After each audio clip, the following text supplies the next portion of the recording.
Russ Martin Show. I sent JD an email today. Yeah? Because I found out, Trey called me and he said, all right, you got more legal expenses you have to pay in addition to what you've already done. So far, today, just today, I had to write a check for almost $4,000. Right. A few months ago, I had to write a check for $1,500, still for legal work. Sure. $40,000 into escrow. Liquor license? Yeah, and that's $3,000 or $4,000 for a liquor license. I got to pay all of that right now. I don't got no bar. It's deferred income. Look at it as deferred income because that's true. It's money gone. Well, no, it's not. You're spending money for something that will ultimately make you many times over. I don't know that. Well, it's a calculated risk. But Well, why is it it's got to come out of my pocket? It's your bar. How come I only own half of it? How come nobody else is helping me with this stuff? Well, because the people that are... According to the investment paperwork I've seen, I only own like 51% of it. Why am I paying for 100%? Well, you're not. You got investors. So far, nobody else's name has been on these checks. Well, but they're putting in money for the bar, ultimately, right? I haven't seen it. But that's going to happen. They're going Why to am I share. paying for everything? It's your bar. Only half of it? Well, the half that requires you to pay money is yours. I don't like this. You're going to make tons of dough off of this. I had a guy come up at lunch today. I was eating in a restaurant. A waiter that wasn't even waiting on me came up and said, hey, what's the deal on Russ's bar? If this bar ever opens, I'm not kidding. If this bar ever opens, it's going to be the biggest bar that ever hit. It's going to have such a huge crowd. And he's right. It's because we're going to do freeze tag on Wednesday. No. Going to do what? Freeze tag. Whose phone is that? Not mine. Not mine. Is it yours? What's wrong? I don't have one. It's coming from over in JD's bag. No, it's not. I found it. Hello?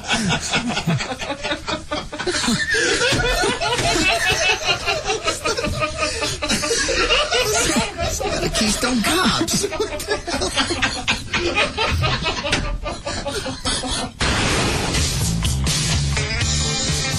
Pull up RussMartin.com. The pictures of you without your eyebrows are on there. Right. Front page. Of course.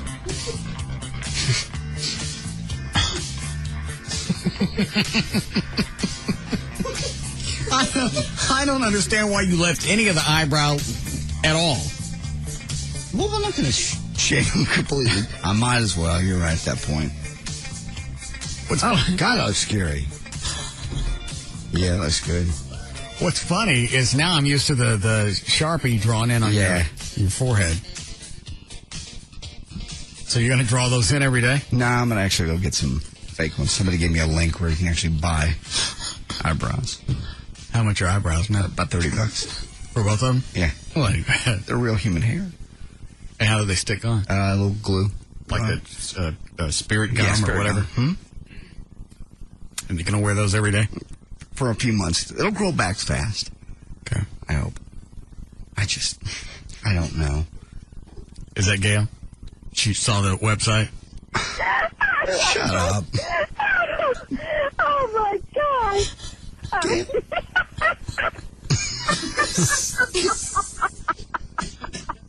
That's funny.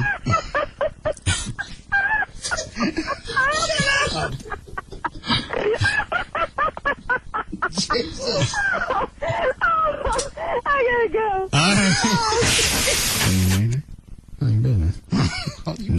You brought it up. Rude. I'm not rude. Comedy Central's Dave Chappelle says he can't take Ralph Nader's presidential campaign seriously because Nader supports repaying blacks for the years their ancestors spent as slaves in this nation. In the August issue of Blender... Who's going to pay them? We are, the of government. course. The government, yeah. In the August issue of Blender magazine... Are we supposed to take care of everybody? Are we still paying the Indians? Indirectly, yes. Well, why don't we give the black people some of that? It's a separate deal. Set them up with casinos. you Yeah. know. In the August issue They of... can set up a bunch of those. Choctaw Negro. No.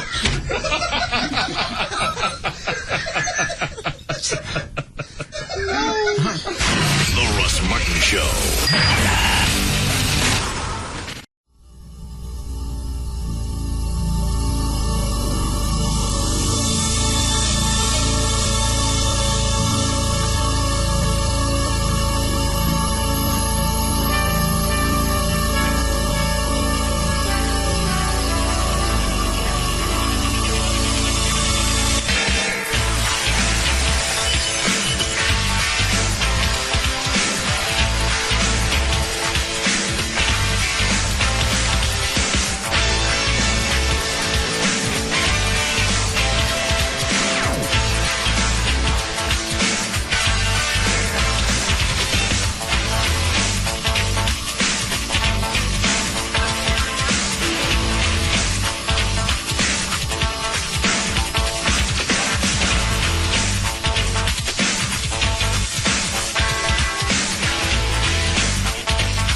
was listening to the game at the shop. The last 2 minutes of the game, I started calling Gavin nonstop. Why? Just because I know he didn't want to talk to me. Why would he pick up? That's Gavin's biggest problem. I've told him this before. When you're places you don't want to be bothered, and Russ calls, don't answer. You don't have to answer every single time. Especially after the second time. Why you keep answering the phone? I have no clue. He feels some responsibility to answer for you. Well, he knows what I'm doing. I know. Well, yeah, I wouldn't call out. I can hear the Stars game in the background. What are you doing? You see a game? Just playing. Just playing. I think it was the fifth, might have been the fourth time he stopped answering his phone. Why would it take him 4 times to figure out you're just jacking with him? Makes his life miserable. He does it all the time. He picks up when he's on vacation. He picks up other places. And then he complains about it. And I go, stop answering. You see, it's Russ. It says, caller ID Russ. Don't pick up. Well, might be I called him one time from the shop phone, so it was a different number. Okay. Well, let me know next time and I'll help you out. All right. Okay. And I also found out he didn't really go to Detroit. Really? I think it was so he totally lied to me because he showed me his... I think he was planning on going. Oh. Then I guess you can take that $400. Oh, you can, yeah. They knock $50 off of it and you can use it for whatever, up to a year. And he felt guilty leaving his girlfriend. Oh. She's a big Stars fan, too. Huge Stars fan. He invited her to go tonight, and he said, you'd think I gave her a diamond ring. She's probably the one that told him he couldn't go to Detroit. You think of that. Well, you can use that money for up to a year, so it's not like he lost anything. Is that what happened, Gavin? Why do you have to call me when you know that the game's coming to an end? I was excited. You weren't excited. You did it to harass me. You didn't even know the game was on. Oh, you said you were listening at the shop. Okay. Yeah. I was all wrapped up in the game. I wanted to... Sure. Daryl didn't give a rat's ass about the Stars. I needed somebody to bond with. One time, not 5 times. Kept changing the number. Oh, you fell for that. What time you leaving today? 6-ish. Time's the game start? 7. Why do you got to leave an hour early? AAC is 8 minutes from here. I know. I got to pick up my girlfriend. Is she the reason you didn't go to Detroit? I just didn't make it. Let's leave it at that. You're not planning ahead? Yeah, I forgot I had something to do with her. Chloe, would you turn down the air in here? It's hot wearing 2 T-shirts. I was going to say, maybe it's what you're wearing that's making you warm. Where did you get a Red Wing shirt? What? Offline.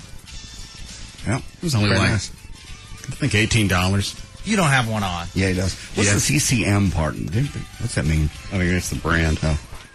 Looks real nice. It was like $4.99, same day shipping. Wow. Oh, no, don't. Yeah, I do. You got to come up. No, you get away from me. Gavin. Take it off. Gavin. Rehearsal. Easy. There goes pants. No. Take that Red Wing shirt off. No. You're going to rape me. Easy. Okay, you just body slammed him. No. Body slammed him down. Okay. Oh, God. And now he's something. Yeah. This is rape. Oh, my God. I feel it. Can't believe you're wearing that. I read the little Red Wing thing on your ass crack.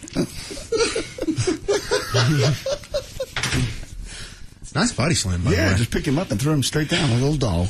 Did I? Yeah, I did. You didn't notice it when you picked him up? No, I was just trying to get him on the ground. Well, your motivation really kicked in then. Along with all that working out, I don't think I've ever seen you manhandle someone like that before. It's that homo strength that kicks in. Able to tap in it? Apparently so. I got to take this off. This ain't worth a bit. No. It's too hot. You turn the air down? Yes. Are you You guys stuck? can say something while I'm taking it off. You're too busy enjoying you getting stuck in your shirt. He'd already sweated through that shirt. Yeah. Give it to Gavin. Let him burn it. He'll make his day. No. How about Why? this? Oh, please. $5. What are you're going to wear it? Yeah, I did sweat through this one, didn't I? I'm going to have to get Botox in my armpits. We've talked about that for years. I've got shirts. Whatever, is your, armpit sweat, is it acidic? Salt. Because I got T-shirts, the armpits are eaten out. Yeah. They'll have like the, before it's eaten out, you get the white ring, especially because you wear so many black T-shirts. Yeah, and I didn't know if that was just the underarm deodorant or just my sweat. I've actually tried both. It's just the sodium that escapes in What's your that sweat. stone thing you can put on that says it just blocks you from sweating, at least under your arms? There's a couple of things that are over the counter. Still dry, I think it's stay dry. They don't work. You put that on at night. But that stings for a few days. Oh. And a couple of days go by and you forget about it. So Botox works, though? According to Toledo. Dr. Toledo, Why haven't you done it? he said it works, but he's not a big fan of that. Why? Well, Because the sweat goes out somewhere else? yeah. Your hands start sweating, or... I don't know where else it would go. They also, there's a procedure. We talked about this. They cut some kind of nerve in your chest, and they'll keep your arms from sweating. Ooh, no. But you're right. Then at that point, the sweat has to get out somewhere. So it's really just a roll of the dice as to where it will actually come And I don't out. get why I'll sweat not doing anything. Yeah, you sweat when it's cold in here. I'll get out of the shower, dry off, nice, cool, sit down. Don't have a shirt on yet. You feel the sweat just start coming down your sides. You've always been that way, though. And if I didn't get out in the yard and do stuff, I would understand just all being in the armpits. But I sweat all the time. You always have, though. Get Toledo up here and do some Botox and try it. Try it on one side first. See how that works. And see where that one side comes out? Yeah, if it starts coming out your knee or someplace, you may want to not do it. Because Botox wears off, yeah? No, it's forever. Well, I don't know. Yeah, it's every 2 or 3 months. Yeah. Oh, then you're fine. Well, but what if it starts coming out someplace else, and I got the sweat sack? It could be fun for a few months. I don't want to walk around with my pants look like I just peed all day. And have that drip if it's bad enough. Lovely. I got to try something. This is just, it's nonstop. It's irritating. You've said it for years. I got to, if I wear sleeveless shirts, I got to make sure they're tight in the armpit. Otherwise, I can just feel the crap going down my side. Yeah. That's why I do this a lot in the show. Push my arms out. Look like Art Carney ready to play golf. Just pulling my shirt up. See? Let's see. Will you? I heard Gavin playing the Stars fight song in his office. Oh, Jesus. It's been all day. Oh, crap.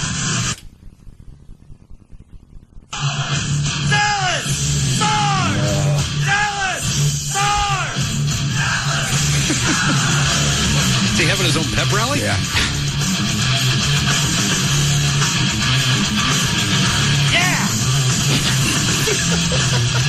All right.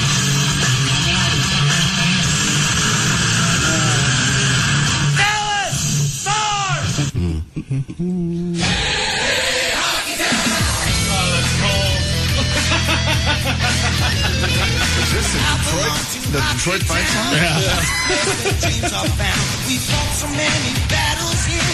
Now we're the ones that they will fear. The cup resides within our town. We won't stop no letting down. The cup is ours, all to drink. Sometimes let's rock this ring.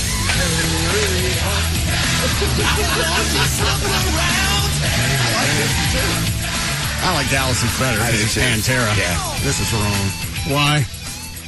Only reason about to play one of their biggest games and you're playing the Detroit fight song? If it weren't for Gavin, I wouldn't care.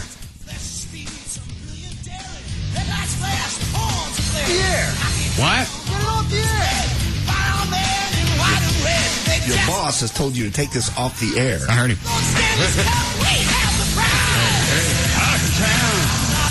Just look around.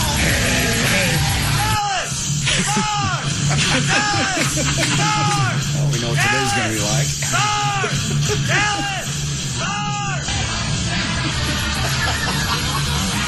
that's right. Hockey town.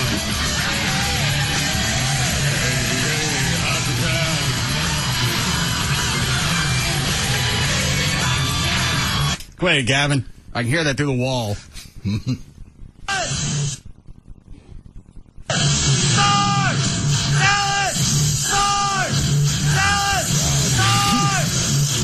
Okay. He sounds like a mongoloid who missed a bus. You're right. He's got that guttural thing going on where he's just really impassioned with it. What are you holding, Dan? Just with the two of you going back and forth, it just reminded me of a high school pep rally or in the middle of a football game. Yeah, I'm sure shouting back and Gavin forth. will break into one of those. You got spirit. How about you? I got spirit. How about Is this going to go till 6? Yes. Why don't you just go stake a seat out right now? Why don't you just jump on the bandwagon like everyone else in this town? Be great. Embrace this team, man. I think I'm more stunned than anybody. And that was the only reason I flipped the game on while I was working on the car was just because I knew you were going to be all over it, and I got into it. I always said I wanted them to win. I just always... Everybody did. Everybody thought, well, you know, there's I just no missed chance. them last week. 3 down, yeah. 3 down. Nobody's ever, well, what, 2 teams have come back in history to do this? And I heard they've got it right on KLLI. It's not only was it 33 years ago, the team before that was 33 years prior. Right. Correct. That's what Gavin was screaming over the weekend, or Friday. Well, I thought what he meant was... 33 years. Well, he just said 33 years. I thought he meant, well, it's been 33 years. We're doomed. The Red Wings are going to be know what it's like to be roasted in the depths of this floor that day, I can tell you.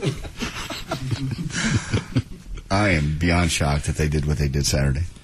And in the I only heard the last few minutes when Dallas was up 2-1. Was that the final score? Yes. So I got no idea how they played. Obviously, well enough to win. How did they look? They looked great. And Turco put in just an amazing game. The only goal he gave up was one that, a defenseman just kind of let him down.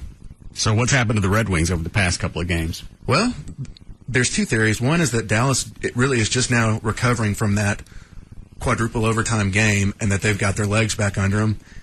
And that Detroit has kind of let them back in, and now they're in for a fight. And they hadn't been before. Stars are knocking the crap out of them. So a little bit of being cocky and maybe a little tired of beating the Stars 3 games in a row? Yep. Yeah. What, Dan? I'm just chuckling at what you said, even all the way into last week. Kicking your ass three games in a row sure is tiring. Exhausted. Went through a couple off. And beating them 3 games in a row can't give me the vertigo. Very fatigued. All right, so they win tonight here at AAC, then they got to fly back to Detroit. Wednesday. Yeah. Okay. Wednesday night. And if they win that night, it stays in Detroit, right? If we win tonight and Wednesday night, Stanley Cup happens.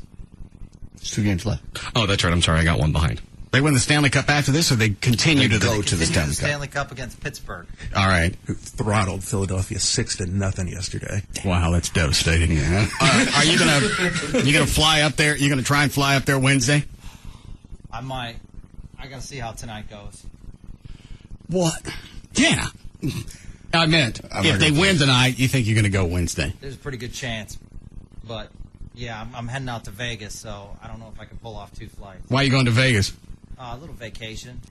Pugs' wedding. Who's he marrying? I didn't. Let me. Who's marrying him? A very beautiful young lady. It's actually a very sweet girl. Yeah. Sweet don't mean hot. No. And she's that, too. Yeah. Oh. How long's he been dating her? I think about a couple of years. Yeah. All right. So when is that? The wedding's on Saturday. We got band practice Saturday and Wednesday. No. This is my first time off since December. Why is it I never see you, but you keep saying you haven't been off since the holidays? You never see me because you're never around. I'm here every day. Well, I am too. Anybody else get this? He always seems like he's just gone someplace, Just and then he out always the door. bitches that it's been the holidays since he went anywhere. Yeah. I'm always here. I have not taken an extended vacation since December. You flew to New York like 6-8 weeks ago for something. I don't know. It's always some flight going someplace, and you play it off that I had to go. And you took off a Friday and a Monday during the races at TMS. I didn't take it off. You weren't here. I was working. You weren't here. I worked. Where do you work? At TMS. You weren't here. I work all day Friday. I work Saturday and Sunday. So, yeah, I took Monday off. But you weren't here. I understand. But I'll ask you again. Where do you work? I work for the radio station out there. I coordinate all the... You do that because you want to. They got people that can handle that. Brad Gilly out there has been with the TMS for probably 8-9 years. No, they need someone with the connections, the relationships. You want to go out there and rub heads with all the race drivers. I do not. I have no interest in that. In NASCAR? I have a lot of interest in NASCAR, but it's not like I'm asking for autographs or anything. You're still a groupie. In fact, you put yourself higher than a groupie because now you're hanging out with the guys, and you have you consider it a personal relationship with all the drivers. It's a groupie with credentials. I am not. No, I do a lot out there. You don't have to be out there. See, you take that time off. You don't count that as vacation, but we certainly did. So 3 times out of the year. I've been with the company 9 years. And so I get vacation time. All right. And that doesn't count as vacation time. Even I don't get that much time off. And I ain't never here. You get tons of time off. Hold on a second. How we doing, Chloe? Yes, Brad. Bradley. Yes, sir. Yes, sir. Just want to say great show, but the other question I have, we're going to shoot Gavin today? Yes. No. Yes. No. That'll work. That's all I wanted to know. Thank you, sir. Great Very day. kind to call in. No. The listeners want me to shoot you. No. No, because it's not good luck, because we didn't shoot. I didn't get shot on Saturday. Look what happened. It's good luck on home games, Gavin. That was a different city. No. There's no difference. Yeah, there is. There's no difference. I was ready to be shot on Saturday. Thank you for Curse bringing is that up, over. Trey. No, the curse is not over. It's over. It's over. Superstition dead.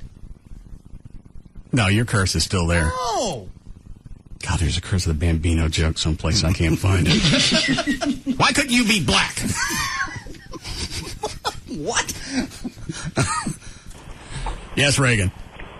Yeah, you guys don't have to shoot him, because if he goes to a Red Wings game during the playoffs in Detroit in a Stars jersey, they're going to shoot him. Yeah, I didn't get that. I was talking to somebody else over the weekend, and they said Dallas is a lot more civilized when it comes to other teams and fans. Detroit. We don't really give a rat's ass. Why is Detroit so dangerous? It's in downtown Detroit for one. I went to a Blackhawks game with a Stars jersey on, and I had to have the cops walk me out to my car. It's like Philly football. All right, thanks, Reagan. It's the same thing. They say you don't go to Philly and start anything. Gavin, if you go Wednesday, are you going to wear your Stars stuff? Absolutely. Gavin, it's going to be like the state fair. They're going to shoot that star out of your chest. And I guarantee you, somebody's going home with a big Scooby-Doo. I got to do it. Need a break here? All right. We'll be back.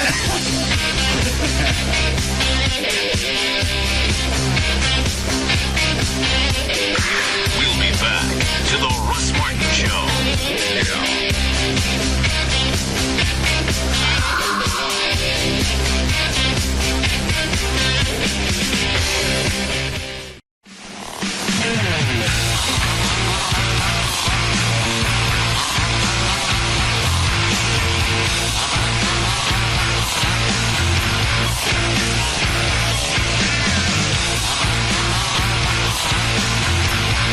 Now, back to the Russ Martin Show.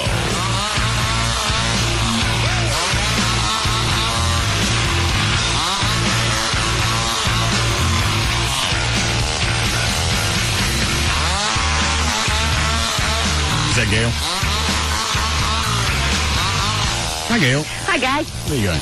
I have got Texas Motor Speedway to bring you this update, along with Snell, Buick, Pontiac, and GMC. In Dallas on southbound 67 between 35 and Loop 12 Ledbetter, you've got stuff that's spilled off of a Salvation Army truck. Somebody didn't close the door.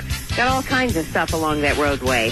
Also, southbound 35 between Market Center and Industrial, you've got just typically heavy traffic. On Lemon at Central, there's a crash. In Arlington on Cooper at Abram, there's a wreck. And then in Fort Worth on the North Freeway, southbound 35 at Pappert, there's a wreck in the right lane. Right now, it's backed up to around Loop 820. I'm Gail Lightfoot on the Russ Martin Show. Thanks, Gail.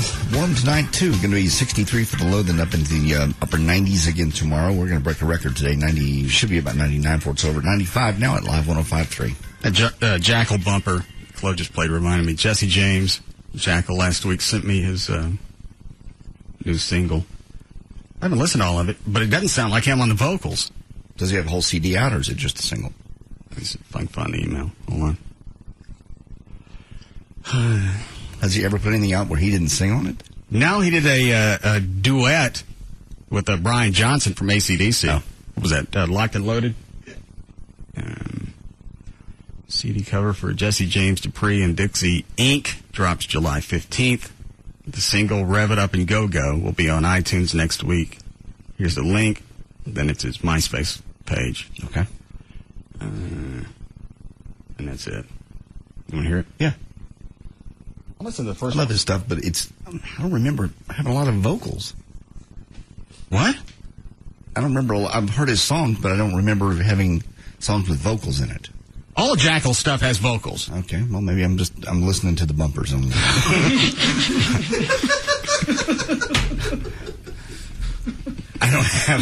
I mean, my vast selection, I don't have very many Jackal CDs. Jackal's so played at a couple of the white trash parties. Did you see the guy up there singing? That's the year I fell off the stage. No, JD thought he was just saying, "Welcome back to the Russ Martin Show," over and over and over again.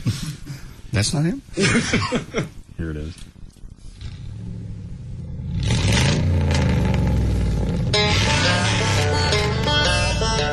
got a banjo and some kind of mouth twang. I think it's dark.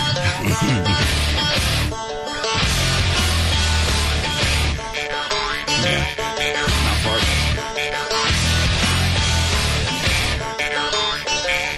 I like it. I don't know who the guy is on vocals. It's not Jesse. Sitting by my side, sitting way up high in a four-wheel drive. Maybe it is him. Down the road doing 95. Yeah, it is. It's good to be alive.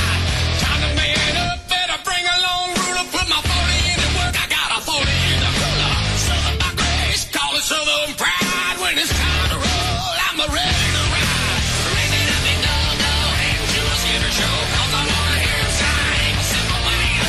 I like it. I like that a lot. Yeah.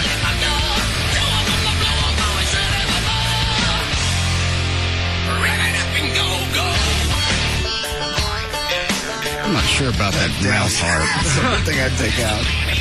Sure, he had a good reason for putting it in there.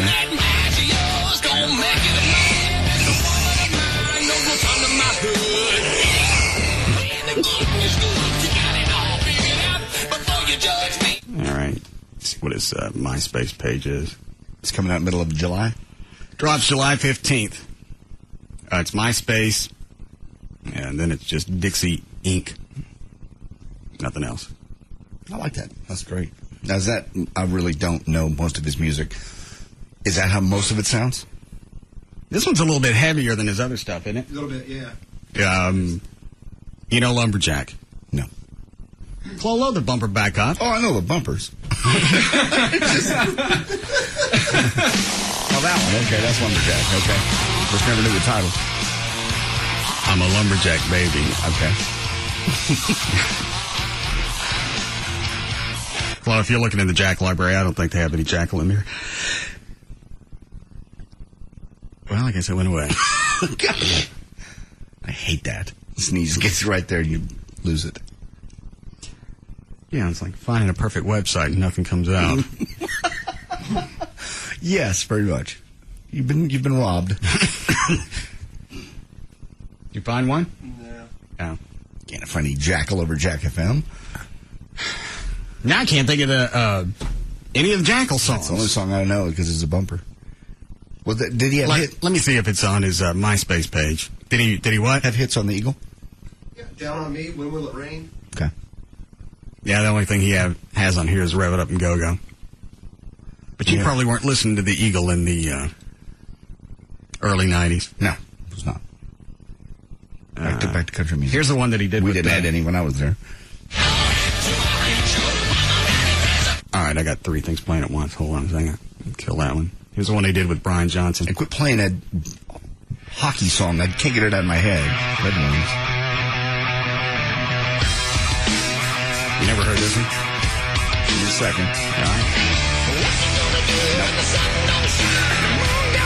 I like it.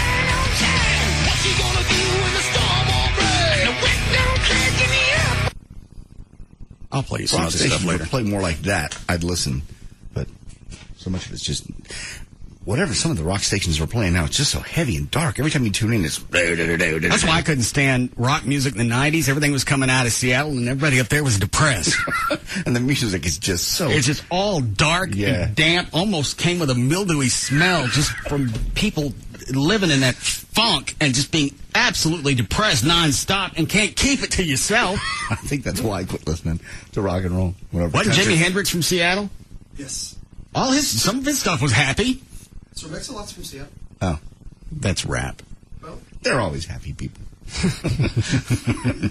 Rap artists. All right. Anything before we get to news? Yes. All right. Somebody really enjoyed Mike Reno on Friday. Hey, Russ, it was cool to hear you play with Reno on Friday. Any chance you'll replay some of it for us?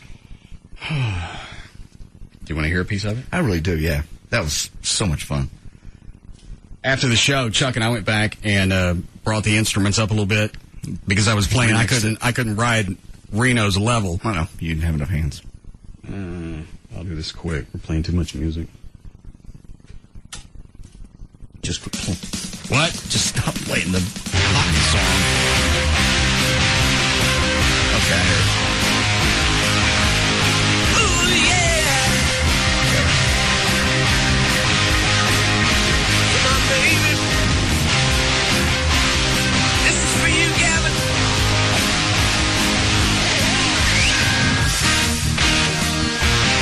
Come on. She's so young at heart. She likes a That's better. other's company. Is that enough? To the hook, at least. All right. Did he call you at all over the weekend after he left? He emailed me after the hockey game on Saturday. Oh, did he? Yeah. What'd he say? How about them stars? Come on. She's turning on the heat. She got the magic touch. She's turning on the heat. It's a little too much. Turning on the heat. What? He's so strong, man. A bit above. Hot girls in love. I'm in love. Too many men. Okay. Oh, yeah. And then Gavin comes running in the room with his shirt off. And I ignored Gavin for about a half minute because it's one of the few times I played any song and I didn't blow it. And Gavin's over there with his hairy nipples flopping around, and the Reno got excited. Well, the chicks are taking their shirts off. I laughed about that all weekend. When we're just getting going, the chicks are getting naked. It's Gavin. And when we did Highway to Hell, it throws me off anytime somebody changes the lyrics. Boy, he changed them to what they're supposed to be. I've never heard that version. No, yes, you have. No, I haven't. Well, Everett's... I know Brian Johnson, after Bon Scott left AC/DC, they changed it to Season Ticket. Right. But when it was Bon Scott, we had no ticket. That one I have to agree with you.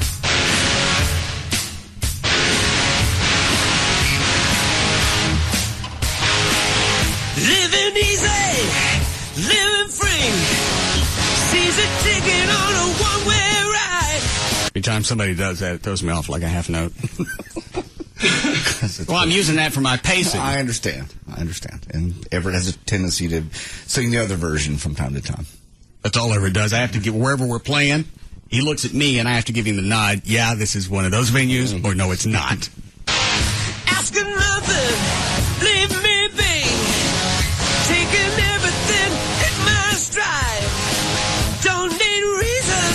like him singing this version, too, actually. Ain't nothing I would rather do. Going down, party time. And my friends are gonna be there too. I'm on the highway to hell. Highway to hell. He was singing harmony. We all did. We all jumped in. He asked us to. No. He said, everybody sing with me.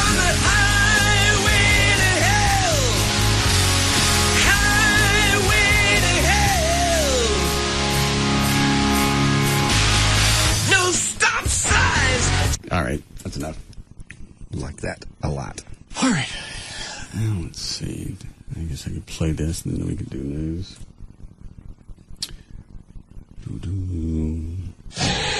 Oh, stop this. Do not play this. I just got it out of my head.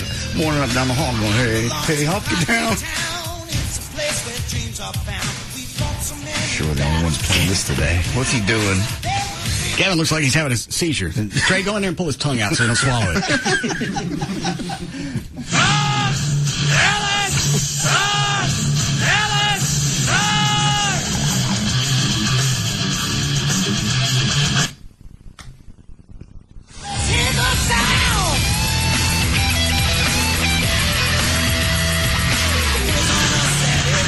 God, you two stop.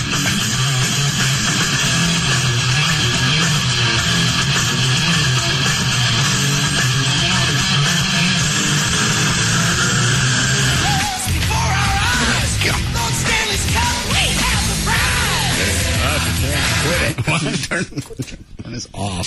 I'm screaming in there. Do you hear him? No. I don't hear anything. You done? You done? Here we go. Are you done?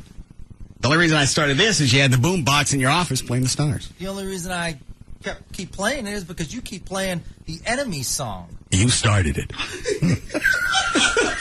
I'm playing our side. You're playing the Enemy. But you started it. I'm getting the troops riled up. People are going to be going home. People are going to be watching this game. I got people on hold that don't want you to go watch the game. They're crazy. I'm a good luck charm right now. Really? Yeah. Yes, Chris. Yeah, we got to keep Gavin away from the game tonight. Why? He missed the game Saturday night, and they played great, so we don't need him to go hex them. All right, thank you. It makes no sense. You're a hex. No, I was there Wednesday. I was there for the 4 overtime. I've been every playoff game. I've been there. Trey will give me a reason why you shouldn't go. Boy, I blew that.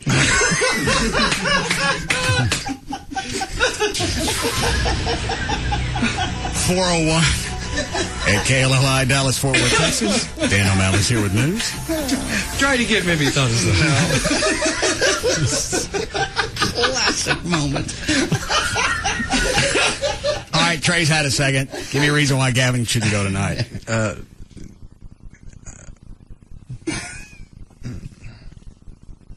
a fool.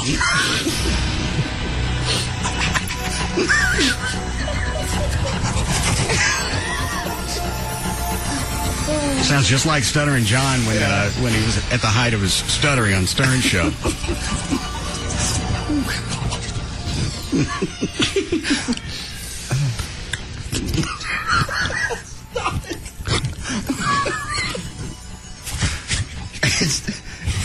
Stop. All right. Quit it.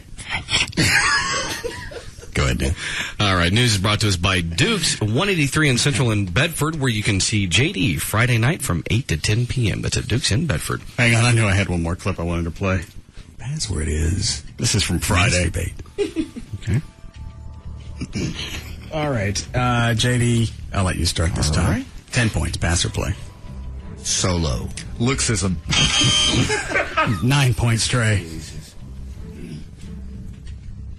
Jerky. Masturbation? Wow. 9 points. We got skunked 9-0. Well, it's the second clue that always gives it away.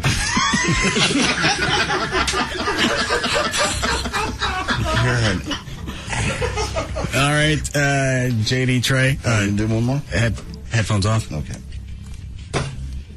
The password is scat. All right. Chloe, 10 points. Pass or play? I'll pass. 10 points, Everett. Goom. Goom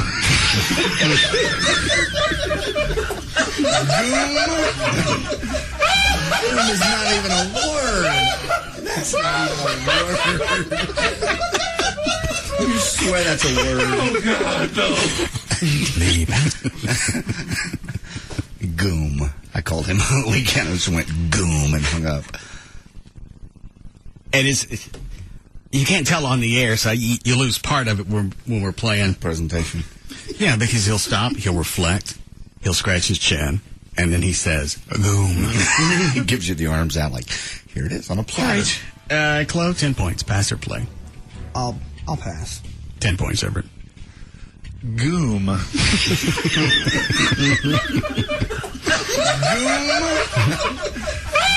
is not even a word. Oh, I thought about this.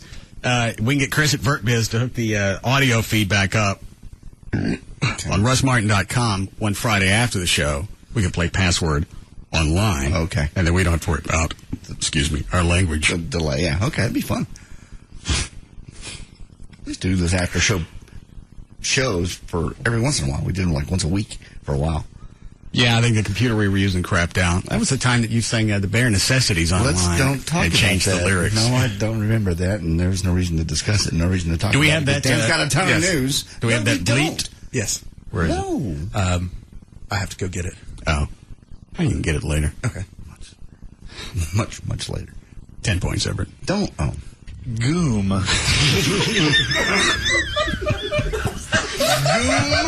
Plus, if we do it online, that opens up a lot of different porn words that I can't use on the air. So it will be such a reach. All right, Dan, go ahead. All right, Monday, May 19th, 2008, birthdays today. Dario Franchitti turns 35. Phil Rudd from AC/DC is 54. Dusty Hill from ZZ Top is 59. And Pete Townsend turned 63 today. And while it is hard to believe, the Detroit Red Wings are dangerously close to a historic playoff collapse. Just a few days ago, they were still in a span of being undefeated for almost a month. They own the NHL's longest postseason winning streak in 15 years, and we're doing it with flair. 3 games into the Western Conference Finals, Detroit hadn't even trailed the Dallas Stars for a single second. All they had to do was win once more to seal a spot in the Stanley Cup Finals. Then our beloved Dallas Stars won Game 4 and Game 5, and of course Game 6 is tonight at the AAC. Dallas is only the 13th team out of 153 to turn a 3-0 deficit into a 3-2 series. Only 5 have forced a deciding Game 7, and only 2 have come all the way back to win the series. Massachusetts Senator Edward Kennedy remained in the hospital Monday awaiting test results that could explain why the 76-year-old Democrat suffered a seizure over the weekend. You get help for my Deadpool list? Yeah, I threw him on there for you. Bless you. Didn't I ask for somebody else? Owen Wilson. Yeah. He's not going to kill himself. Yeah, he is. He's not going to kill himself. He attempted suicide last time just so he could get Kate Hudson back. Well, and obviously that worked. Now, who is it he's dating? Lance Armstrong is dating Kate Hudson. That was one of his best friends. Oh, really? Yeah. They were pals? Yeah, and I think the story is they've been dating on and off for a long time. Yeah, Kate Hudson has moved on after her latest breakup with Owen Wilson, and there's talk all over now. Hold on. God. He's in there turning it full volume. You think? Yeah.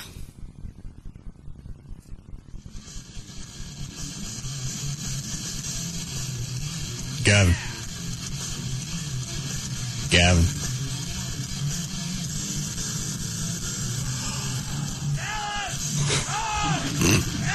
he's really going to hear you. Okay.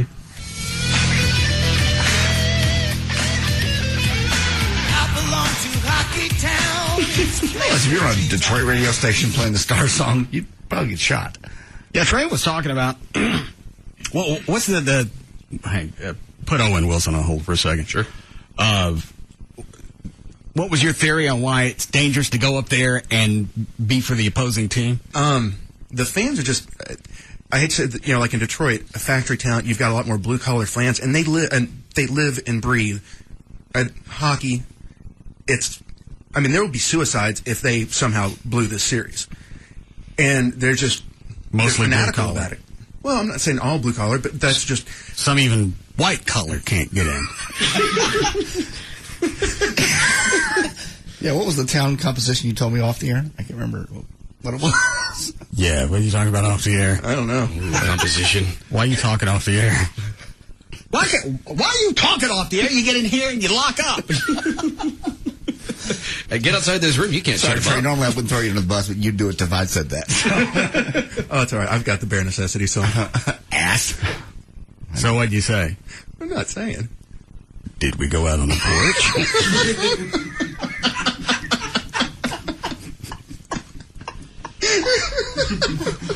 But it's the way they play it out, it sounds like people with totally different religious backgrounds. They're like terrorists. Yeah. They don't like us because we're capitalistic and they're stinky. When I went to Ohio State game, when Texas played there, I had girls spit at me. Chicks? Girls come up to me and, get right in my face. They're flipping me off and they're cussing me. It's just a different mentality. And as I talked to a guy after the game, he goes, Maybe no means no. Were you wearing something of the Longhorns? yeah, I was wearing burnt orange. Well, that's an important part of the story. But you wouldn't. It's funny you're taking it out, but go ahead. If they came down to Austin, they don't get spit on. It's just a different mentality. These people, a lot of them, as one guy said, he goes, 10% of that stadium are Ohio State graduates. The rest, because they're all kind of blue-collar people, and they live and breathe Ohio State football. It is all they have, and they are fanatical about it. Well, Gavin's a fanatic, but I don't think he'd totally wig out on somebody just I think it goes back for being to on the opposing team. There was some chick that was pissed off. I don't know what the game was.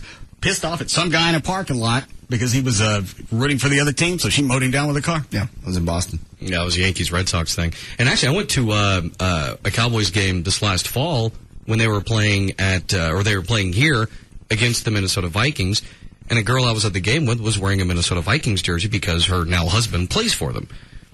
And our fans aren't as nice as we all like to make them out to be. Maybe it's different with Cowboys fans. Well, what did they do? I don't think there's any spitting or any, ice or beer throwing, but rude comments left and right. Maybe Finger? Yeah. It's just a little good-natured goosing. I just think up north when you talk about Detroit, you talk about they have nothing else, as Trey was saying, nothing else to live for. At the end of the game, they got to go back home and live in Detroit, as well as Philadelphia. There's got to be something else in Michigan to do other than just kill people from the opposing teams. You look at Detroit Red Wings, Michigan, University of Michigan, their football program, fanatical. I guess there is nothing else up there. All right. We need a break? Yes. Oh, what are you laughing at? So what happened at the Dallas Cowboys game where I was leaving, where we played the Buccaneers, and there was this guy, and the Buccaneers lost. There was this guy that was all bloody, and the cops set him down on the ground with basically their foot on his head. He was just being belligerent, and he just kept screaming, "Go Buccaneers!" And he's getting the hell beat out of him. He wouldn't stop saying, "Go Buccaneers!" Trey was in a bar someplace. Some chick started to stink, got in a fight, and they threw the wrong person out? No, it was Ohio State. Yeah, a chick was crying because they lost, because we beat them that year. And another UT fan was sitting at another table. She gets up, just walks over, waylays the guy. Bloodies his lip. And they throw him out. And the bouncers threw the guy out. Except on the wrong shirt. What do you expect? All right. We'll be back.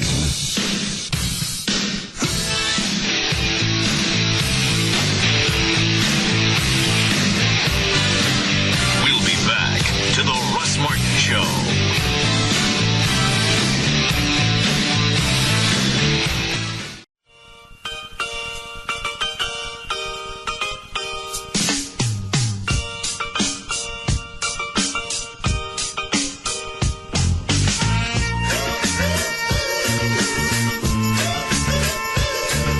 Now, back to the Russ Martin Show.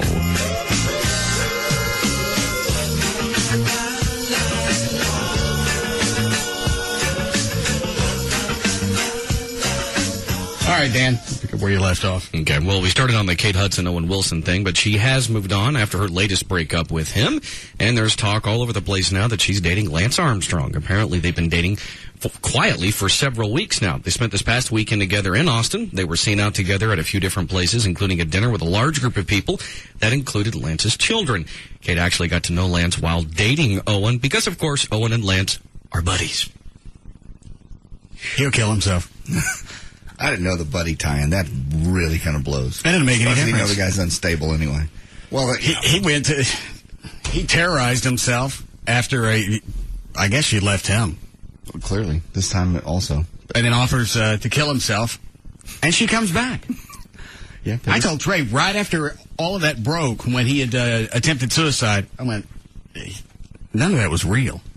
He probably went through the process, but he's trying to get Kate Hudson back. Why would you? But you know that doesn't work. That never works. Most of it's for a week or two, and now it's worse. Oh, I'll go hang out with him for a while because I feel sorry for him. It never works. You threatened to kill yourself many times, and they all said good. They had good. Yeah, one of them had her ex call me and go, "I'll help you." That's a good one. I don't think I've ever. Let me think if I threatened to kill myself. No, I threatened to. Well, you do it on the phone when you're almost last ditch. You've done everything else. You begged, you cried, you got no self-esteem left. I'll just kill myself. Well, what? Well, I just don't understand that thought process. You got nothing else to throw out. You ran out of ammo. I know, but they're going to go, I'm going to kill myself, okay? That makes me want to come back to you? No, it just makes me know why I'm leaving you. You're a pathetic loser. In your head, you're letting them know that that's how important you are to me in my life, and whatever it is that I need to do, I'll change. And if I can't do that, then there's no reason for me to exist. That's so sad. That is just pathetic. How many times did you do that? Every time. No. But look you've grown past that now. You've moved on. You don't threaten suicide anymore. You threaten to kill them. Yeah, it turned into homicide. Moved it around. So I think how anybody thinks that's going to work. It's nice to see that you've matured. Yeah. How anybody thinks that's going to work. It's no longer just focused on myself.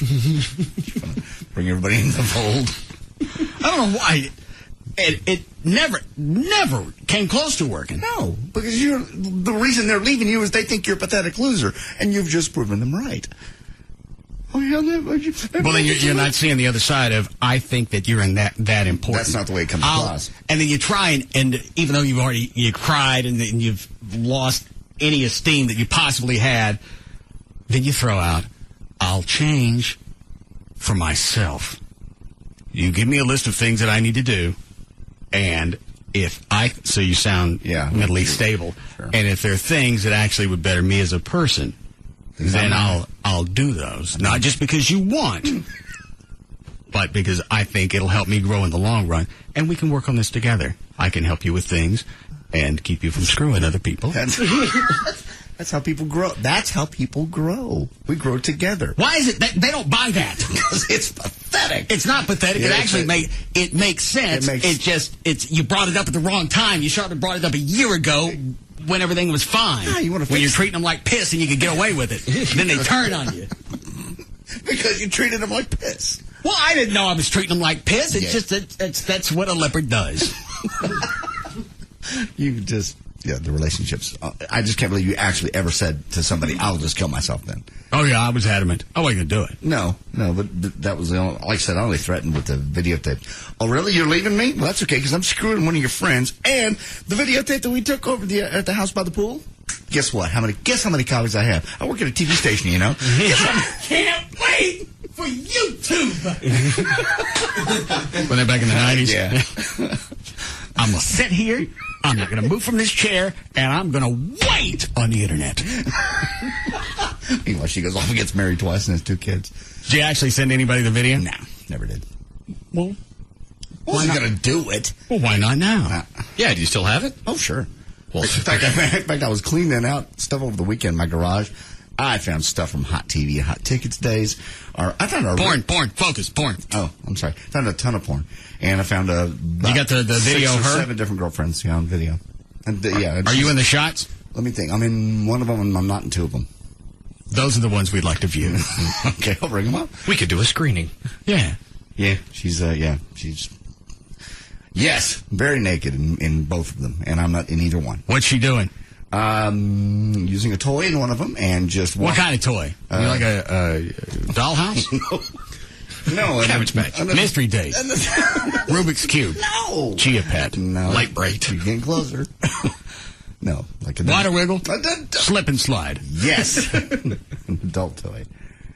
And Hugo, the man of 1,000 faces. Not at all. No. Stretch Armstrong. No. All right. Anyway, just an adult toy, and then the other one, she's just walking around. Doing what? Sitting on different things, see what fits? No. I didn't get video of that, unfortunately. Was she the one that humped your car shifter? Yes. And you drove it afterwards? Of course. What? It was hot. She was hot. It was fun. She's like, stop the car and I'll get on that. And I'm like, okay. It was a Honda Prelude. Well, then you drive in a car, it smells like you got a mackerel fork stick thing. Shift. Not at all. Not at all. It was, at the moment, it seemed sexy. Looking back when you say it, it doesn't sound so sexy. It sounds retarded. Yeah. Because Amy went outside to the Corvette and started hopping up and down on the shifter. I wouldn't think that was hot. We would just do all odd things in the car. That was just our deal. What else did she stick? No, she didn't stick anything. Did she do anything with timer?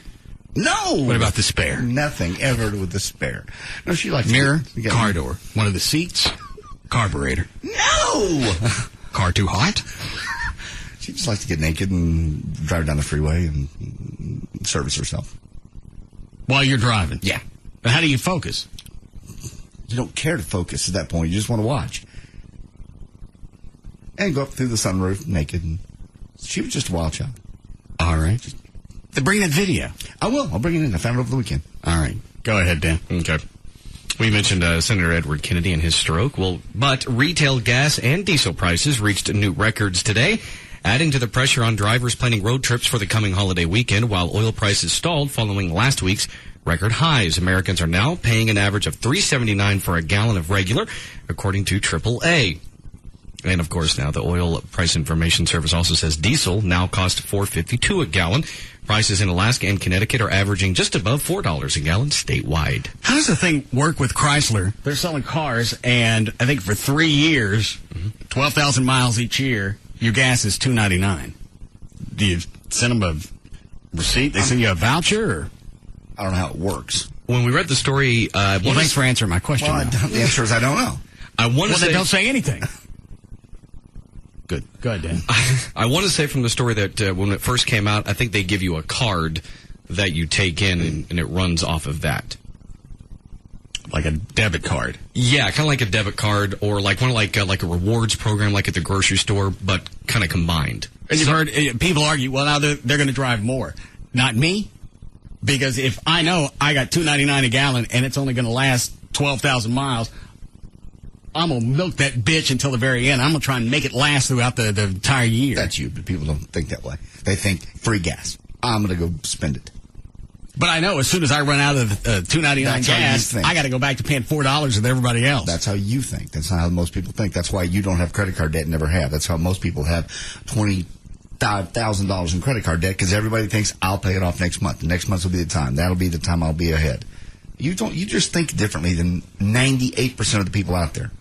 I don't know why. Just because I don't like being in debt. I don't like if your supervisor comes in and throws out some edict or job description that you don't want to do, and you got to have that job. You got to suck it up. If you've got enough money in the bank, you got a little more self-esteem. You got a better chance of getting a raise. When you walk in, you've got some kind of base. I want this. Here's why. Not I need it, or I just want to make more than my wife. Which Dan Lewis has never seen that happen. I still remember sitting in Bob's office, sitting there talking about our new contract, and while we were getting the same meeting, I'll never know. And he said that, and I did one of those head crank around things like, he's kidding, he's going to laugh. No. That was his negotiation. I just want to make, once I want to make more now, here's what I bring to the table. Here's the talent, the writing, everything that I do, which he had to go for the wife thing because his other bucket was empty. But he doesn't explain why I deserve this. I'm just tired of my wife driving the boat. Exactly. Bob McNeil looked at him, put his glasses down. I turned and looked at him. Laugh now, Dan, because that was a joke, right? And he was dead serious. He was always cocky. That was his. I think he even went into that meeting, a contract renegotiation. He went in with barefoot. Yes, he did actually. Yeah, shoved his feet up on Reed Ricker's desk, the GM. Yeah, barefoot and in shorts. Really? Yes. Oh, yeah, on a regular basis. And what did he think that would do to help his cause? Dan just thought he had, it was something I wouldn't even do, but he thought because of the power of the show, he could go in and be an absolute cocky dick and get away with it. I don't know how and then that's why he's doing traffic overnights on the weekends now for WBAP, because he couldn't keep his gig in Victoria, Texas. You just got to rub that in or rub that in. Let it go. The man suffered enough. Let him go. Nobody has ever suffered enough. He suffered enough. He went to Victoria and couldn't hang there. Let him just. I was on Dan's side about wanting his own show for a while. It did a lot of things. It helped him grow, and it got him off of mine. It was when he started retelling stories. That's true. That shows they got no heart. They've got no compassion for anybody. They use people and then they discard them. Well, you suffered through that for 4 or 5 years. Well, why is it you never said anything to me about it? The Body Solutions check for clearing. Yeah, he had all the Body Solutions money coming in for weight loss. I think he was doing 3 spots a day. 3 a day. He was probably making his salary again in talent. Yeah, he was making well into the 6 figures with that added Body Solutions. Yep. Then that company went belly up, and so did he. Why do you take such joy in that, though? Because he's got it coming. Well, he's done it. You beat him. He's doing overnight traffic in an AM station. Let him go. Let him breathe. Get off him. No. Why? What good does it do you to hold on to that anger? Because he's never apologized. He never will. Okay. Okay, now you expect him to do what? Pick up the phone and call you? First of all, he doesn't have your number.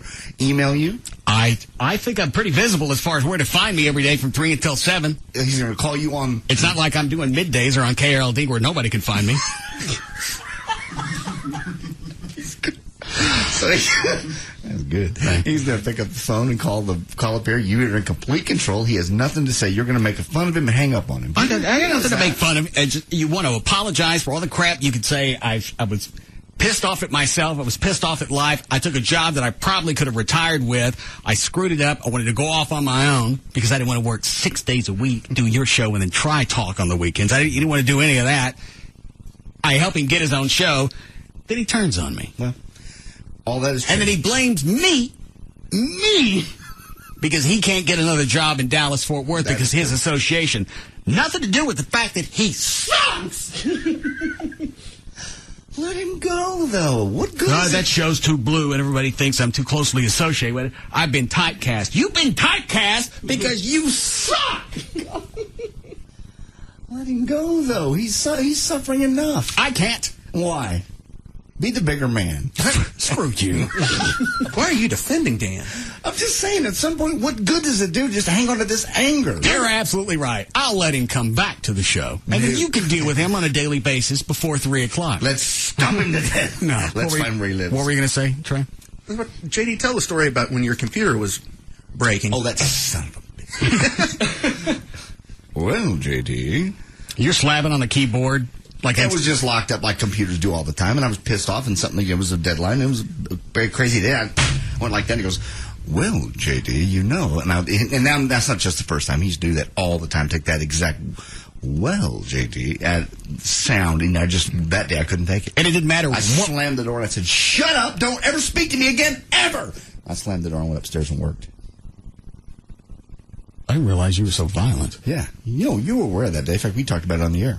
We did? Yeah, when Dan and I had a big blow-up. I forgot about that. I screamed at him and slammed the door. I don't believe I enjoy you screaming at my employees. That's probably why I had all the struggles with him. Spin the wheel. Yeah, that's the reason you had all the struggles with him. Well, obviously you put him in a hostile work environment. He didn't feel like he could talk to anybody, and then I lose him from this show. You ran him off. Spin that freaking wheel. I'm not spinning the wheel over Dan Lewis. No. I'll burn that wheel. Do we need a break? All right.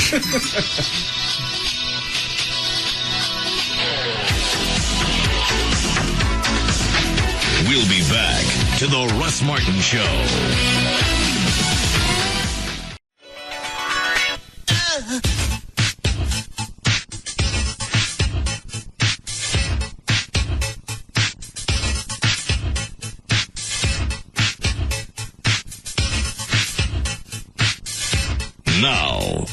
back to the Russ Martin Show. Is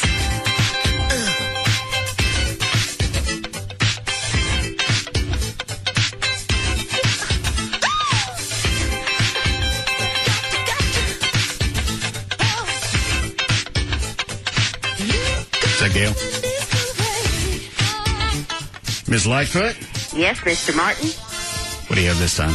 I have got Texas Motor Speedway. An overturned vehicle in Arlington. It's on eastbound I-20 at Collins in the 2 right lanes with a backup to Bowen Road. In South Dallas, they cleared up the stuff that fell off that Salvation Army truck. It left a backup, though, onto southbound 35 to around Marsalis. On southbound 35 at Marsalis, there was a disabled vehicle in that backup. And then on Loop 12, Walton Walker southbound on the ramp to I-30, you got a disabled vehicle that's causing a slowdown.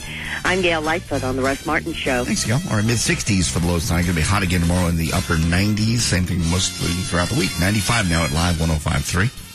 All right. Line 5. Yes, Josh.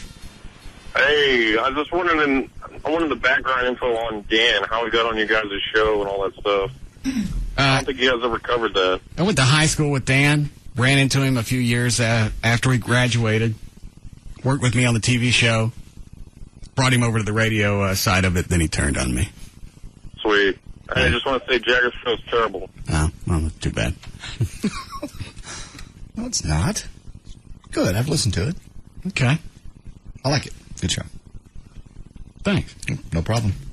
Anything else I can help you with? Obviously not. What do you want? Nothing. You're bothered. What were you telling me during the break, Chloe? I was saying I kind of miss Dan. What? What? And JD, you ran him off. I didn't run him off. First of all, why do you miss him, Chloe? You're screaming at him, slamming the door, just because you can't handle your own computer. It wasn't that had anything to do with the computer. It had to do with Dan. You're the one that couldn't work it. You start slapping it around, and all he tries to do, I never thought I'd argue this side of it. All the man tries to do is assist you, since he's got a background in computers, furniture sales, and riding stick ponies. Exactly. And at that point, you were working with a computer. Dan's built computers in the past. He worked for Federated, which probably ran them out of business. I was going to say, any other companies he's worked with that are no longer in business? Six Flags is still struggling. Yes, they are.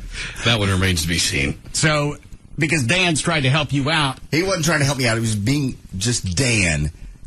And he was going to tell you whatever problem that you had with the computer was not going to be based just on the keyboard. Clearly, I know that, but I don't need his. Well, JD, how'd you want him to do it? You want him to scream at him? I want him to shut up and let me. You want him to figure it out. scream at you like he screamed, like you screamed at him? Sure, yeah, he did scream back at me. Matter of fact. Well, after you got pissy with him, no, he was. Oh, I'll kill you. He what? He was just Dan. He did that all day, every day. You were never up here. You don't know. You didn't put up with it. Well, Russ, if you just know what you're doing. He tried that a couple of times. I told him to shut his ass. Well, that's what I told him. Shut his ass. And that's my job as a supervisor. That's you as an underling. You shut up. As an underling, you don't scream at somebody else. You don't scream at Trey. You don't scream at Chloe, Dan, or anybody else on your level. Scream at everybody else on my level. You don't scream at Dan I don't have Lewis. a problem. Well, I did with him, and I certainly did, and that was the end of that. And I screamed at him several times, to be honest with you. You've been trying to kill my show for 5 years. You should kiss my ass and say thank you. I got rid of Dan Lewis for you. I needed him. For what? Do you have a spare pony in Erin? You got a stick pony with atrophy? I'm looking around. What do you need him for? I've had nothing to do. It's been an absolute struggle since he left this show. On what level? Is it a struggle? What did he do that's such a struggle? Almost anything I did or said, Dan wrote. Okay. Now you're just reading his bio, aren't you? Oh, wow. That's why the show has turned an absolute 180 since he left. That's right. It certainly has. Gone straight to number one and stayed there. I can't work without Dan Lewis anymore. Well, I'm sure he'd come back. I'll get him on the phone. I'm sure he'll come back. I don't think his ego would let him. I think he would. I think he'd come back. I gave him a chance to come. I gave him a chance to come back twice. Got cocky both times. Mm-hmm. lasted 2 days? 2 days. He'd come back. And that was after he worked at Six Flags in his big stick pony extravaganza. And remember that he came in and we talked about that, and he actually had some pride in it. Yes, well, there was a big Black Bart dispute there at Six Flags, and I won. I'm not kidding. Oh, he would leave threatening letters because obviously he can't work nonstop, so they got to have a couple of Black Barts, which pissed him off and made Dan feel like there's people that won't even go to Six Flags. They call ahead to find if I'm working. I'm not kidding. They call ahead to see if I'm working as Black Bart because some of them won't even come out. They have season passes. I remember him saying that to all of us in the office, and I remember looking at him thinking, is he really believing the crap coming out of his mouth right now? He thinks he's got a fan base no matter what he does. Yeah. And that's always There's amazed people that me. won't go to an amusement park because you're not the Black Bart of the day. Okay. You're right. I'll have him back here tomorrow. 3 o'clock. I bet he won't even... He'll take your call. Yeah, he'll take the call, no doubt. But even if I was serious and I offered him some decent cash, I don't think he'd do it. Just because of what's happened since? So the beating that he's taken since? Or the beating he knows that's coming with that cash? He copped an attitude that when we had him back one day, we were planning some bit and went, all right, you're going to do this.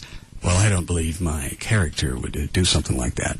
I give a rat's ass. What do you think your character does? Right now, your character is to be a buffoon.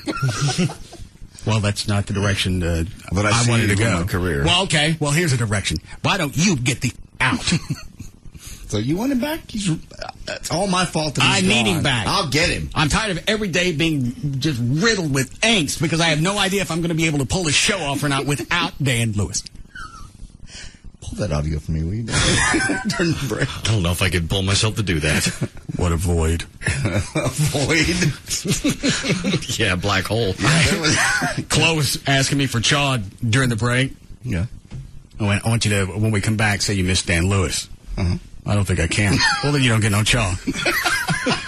You had to threaten the man with Chaw to get him to say it. Yeah, he was having a nicotine fit. You can either deal with your internal nicotines, and they're probably riding right now inside of you. All right. Or you can say you miss Dan Lewis. I'll try. He tried. He sat over there in the corner for a couple of a half minute. No, saying it. Oh, practicing. Yeah. Just so it loses the sting. Are you ready, Dan? Yeah, sure. All right. You want illegal here? 4:57 at KLLI, Dallas, Fort Worth, Texas. Dan O'Malley's here with more news. Thank you, Russ. Last year, 44-year-old Kevin Bassett was arrested for secretly videotaping a man and his young daughter at a public pool in Bishop's Stortford, England. Kevin was arrested and convicted of voyeurism, which got him 18 months of probation and a spot on England's sexual offenders list. But Kevin appealed the ruling, claiming it wasn't the little girl he was interested in. No. Kevin was interested in her dad. Apparently the one thing that really gets Kevin going is a nice set of man boobs.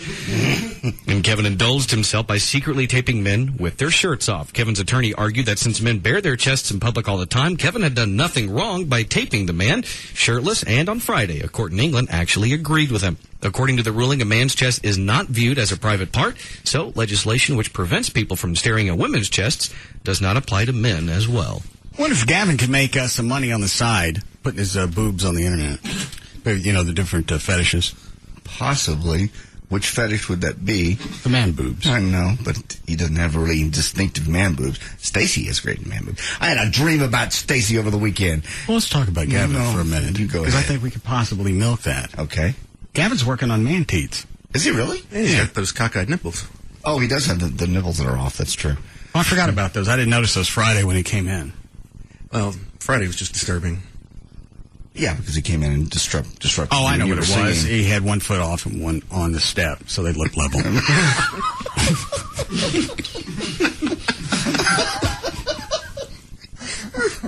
Gavin, why don't you let us get your nipples fixed?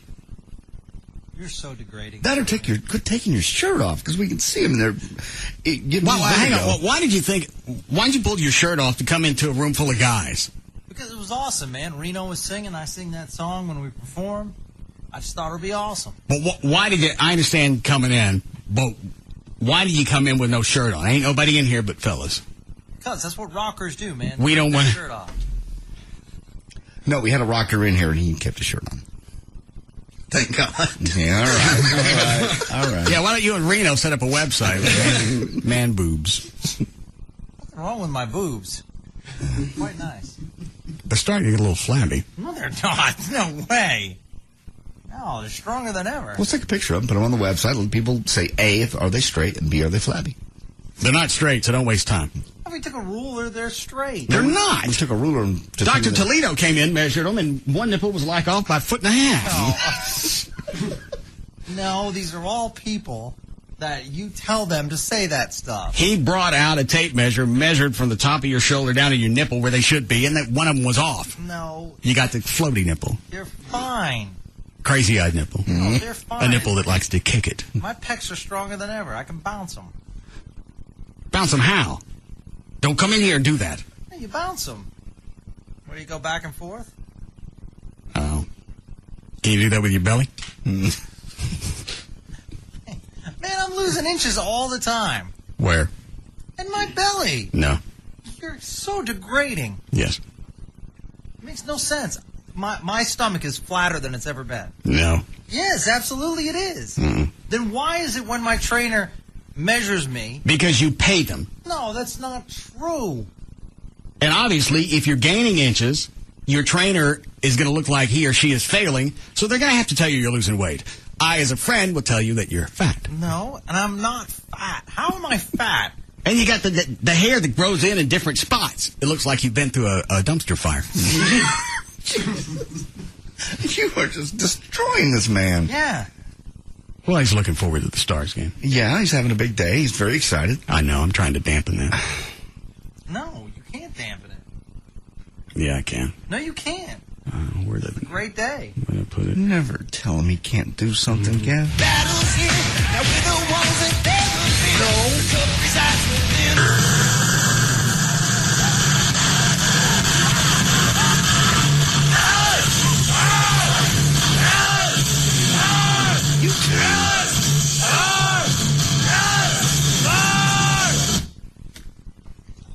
You two just... How long are you going to continue with this juvenile activity? How long are you going to continue playing the enemy's song? You started it. Man, I'm getting people excited around here. People are getting riled up. People are hot. People are already wound up because of the Stars have done something almost nobody's been able to do in 33 years. Yeah. All right? I believe the vibe's there. The excitement's already They existed. don't need a cheerleader. They don't need someone to play the Oh, they song. definitely need a cheerleader. I'm like their mascot. I've gotten so many people into the Stars that weren't hockey fans before. I'm turning this town around. I didn't know the Stars were Buddhist. You're the mascot? I don't have a belly. Why do you have incense in it? I don't have a Buddha belly. You do this to get under my skin. And unfortunately it works because I work so hard at my body. Which part? All over. I work hard at it. Did you miss the belly day? No, I do sit-ups all the time. I do them constantly. I worked out Thursday. I worked out Friday. I worked out Saturday. I'll work out again tomorrow morning. Dan, why do you think you'd have the Buddha belly? Usually something like that would come down to Jesus, put her in the hole! diet. Ow! Ah! Oh, that only did one. Yeah. Sorry, Gavin. Diet or a lack of cardio exercise in addition to the weights. Are you doing cardio? I do cardio all the time. I played tennis on Friday night. Who do you play tennis with? I played by myself. All right. How do you do that? I hit it up against the wall, which anyone who plays tennis knows that's very grueling because you don't get a time. I know. People do that with handball. Right. What other aerobic activity do you get? I run. I do stairs. On Saturday, I did stairs. How many hours a week you think you're doing cardio? How many hours? Minutes, hours, whatever.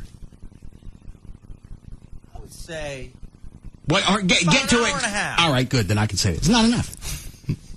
Why isn't it enough? Because you still got the Buddha belly. I don't have a Buddha belly. All right. God, how much cardio do you do? I don't know. Maybe a couple hours. All right, so we're about the same. Your belly's bigger than mine. No, it's not. Yes, it is. No, it's not. Yeah, it is. And you got the spotchy hair that's growing all over it. My hair is fine. You got the mange. Stop it. Beautiful hairy chest. You get the mange. We okay, Chloe? Rick 3. That's not what I asked. All right, go ahead, Dan. According to a new study by ABC News, 47% of pet owners believe their animals go to heaven when they die. So animal-only funeral homes are popping up all over the United States. Colleen Ellis owns the Pet Angel Memorial, which is an animal-only funeral home in Pinellas Park, Florida. She says she started the business because all I have is 4-legged children, and I want them treated the same way in death as humans would be. Maybe she had retarded kids. She just means dogs and cats. All right, go ahead. Many animal-only funeral homes will provide a viewing area for the deceased pet as well as space for a funeral service, and the cost usually ranges between $150 and up to several $1,000s. I couldn't go through that process. The funeral? Yeah. Why? The dog's already gone. I mean, when you want a memorial of some type? Well, here's something that you've never had to go through. Oh, so well, Laura, I'll yes, I have gone through. I've lost pets. Is actually going out in the backyard and digging a hole. I certainly have done that for my boxer. You normally just I don't normally drop them do off anything. someplace. One dog, and it went to what I thought was a shelter, the only shelter available that I was aware of at that time. All right, so it wasn't also, a shelter. What was it? It was a shelter. But that's the only kind of shelter I knew existed. I didn't know they had the kind of Operation Kindness or whatever, where Johnny's working this week. But I lost my boxer. My boxer died in my arms. I did have to go out and dig a hole and put the dog down. What happened? He ran out of air? No, he had a heart attack. From choking him? No, I didn't choke the dog. It's my best friend. Died when I was 16 in my arms. So it's been 30-some-odd years since you've had to go through that? Yes. Well, you have no recollection. No, anyway, my point is I can't, once the animal's dead, I want to get all their stuff, it's just like a chick, get all of their stuff out, get them either buried or cremated, and be done with it. I'm going to have a worse time when one of my pets die than one of my parents do. Well, that's because you see your pets all the time. You don't know where your parents are. I know where my mom is. My dad's in some stroke center someplace. He's in a home. But you've never seen him. You've never gone there. You know where your mom is because you pay the bills. That's the only reason you know where she is. My point is, I'd rather my parents die. Damn. Well, that's good. I'm tired of dancing around that. I know, I understand, because you see your parents. I mean, you see your dogs all the time, and that's going to be very hard. But what do you do? I'm sure in your mind you've made plans since. Well, the last dog I had died, I had cremated. Okay. And is that they just take the body? I don't know. I really don't. I'm asking. They just take the body and you never see it again? They came out. I had to hold her while they euthanized her. And they gave me the option. They said, we'll take her in the back, and we'll do it so you don't have to see this. I went, as big as a pussy and a coward as I am with everything else, I should at least have the balls to stand here. If I'm going to put this dog down, at least have the balls to stand here and hold her while they do it. Yeah. And I can't, of all the tragedies that I've been through and close people dying, I can't imagine going through that again. Because you hold the dog and their eyes watch the doctor as they walk in. They actually follow them with their eyes. And then they put them down. And you feel like an absolute dick because you did. For that dog you're talking about, you did the only thing you could do. That was the only thing left to do. Well, the dog wasn't dead. The dog was miserable. And you know it. Then that was the only thing left to do. You know it, I know it. But you still feel like a failure. And I don't know why. Maybe it's because you can't explain to them what's going on. And in their mind, you turned on them. You didn't. You didn't turn on them at all. You're doing the best thing for them you could possibly do. I think the biggest reason is, for me, is you can't explain to them why this is happening. No, and they don't know, and it's painless, I'm assuming. I've never had it done, so I don't know.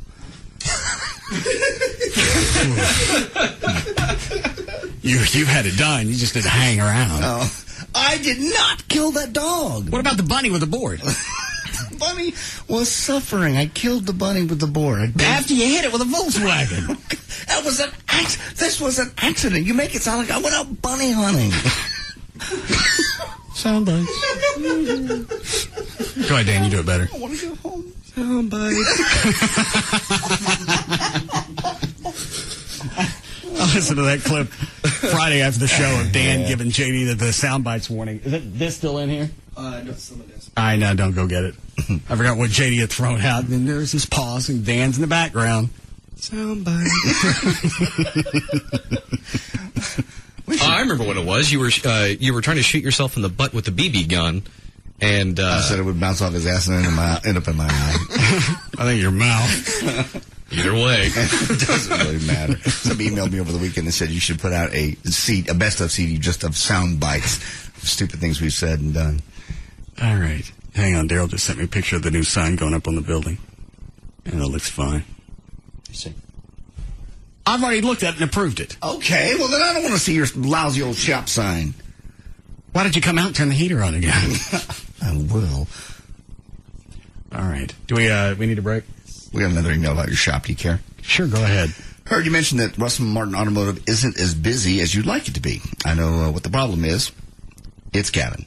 If he would loosen up his corporate attitude, you could talk about it as much as you want. Fix Gavin, you'll fix your problem. Go get him. Actually, over the weekend, it was busy. I went out there Saturday morning, and I didn't have any place for my car. Good. That's awesome.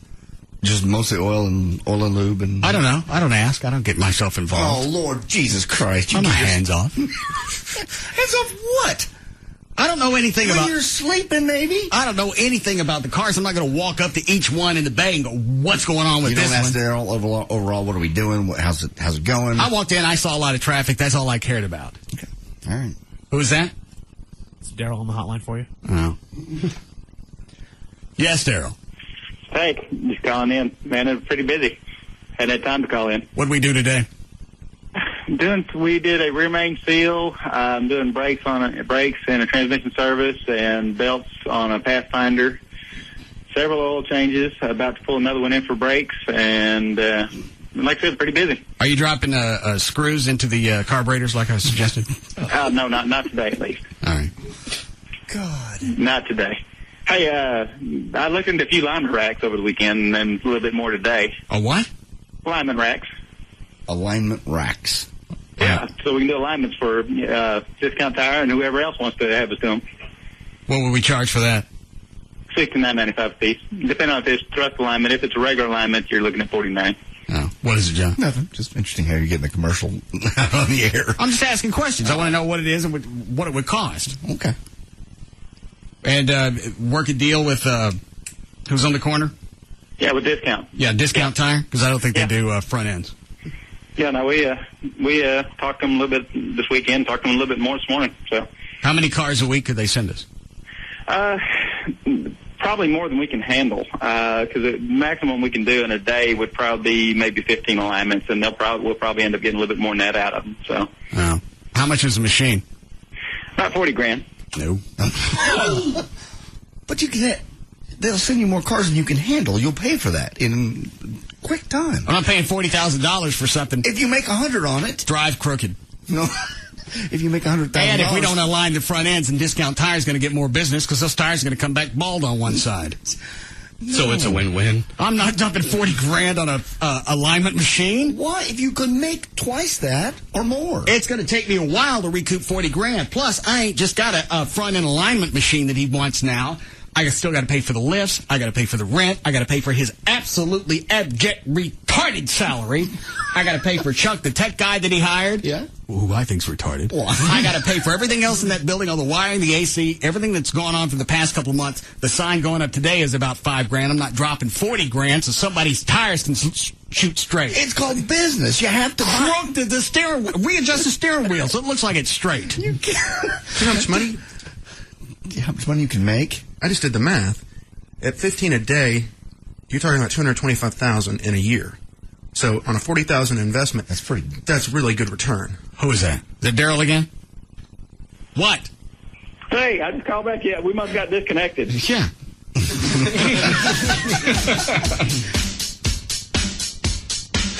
We'll be back to the Russ Martin Show.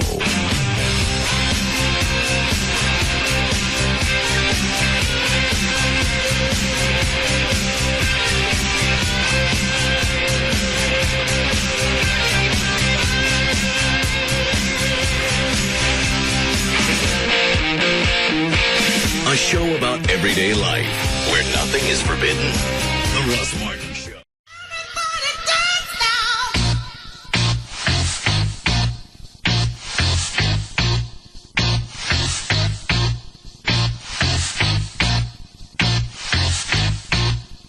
Now, back to to the Russ Martin Show.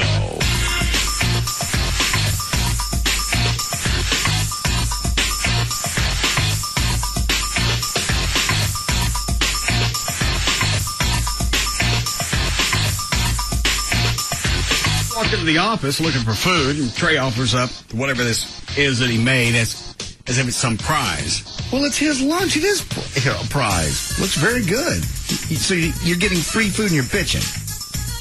Something he ain't made by hand. He what? Made it by hand. Something he made at home for himself. He gave it to you, shared with you, and You make this yourself? Yep. I can't fathom somebody charging for this. And the steak is burnt.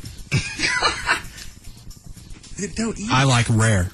It is rare. It should This burn on ain't the rare. outside. That ain't rare no place. This cow was born blackened. And it's cold. How do you got a burnt steak that's cold? Because I cooked it at 1 o'clock. Tastes like ass. Stop eating it. I'm hungry. Well, then don't bitch. You're begging, and you can't. Stop it. Just put it down. Put it away.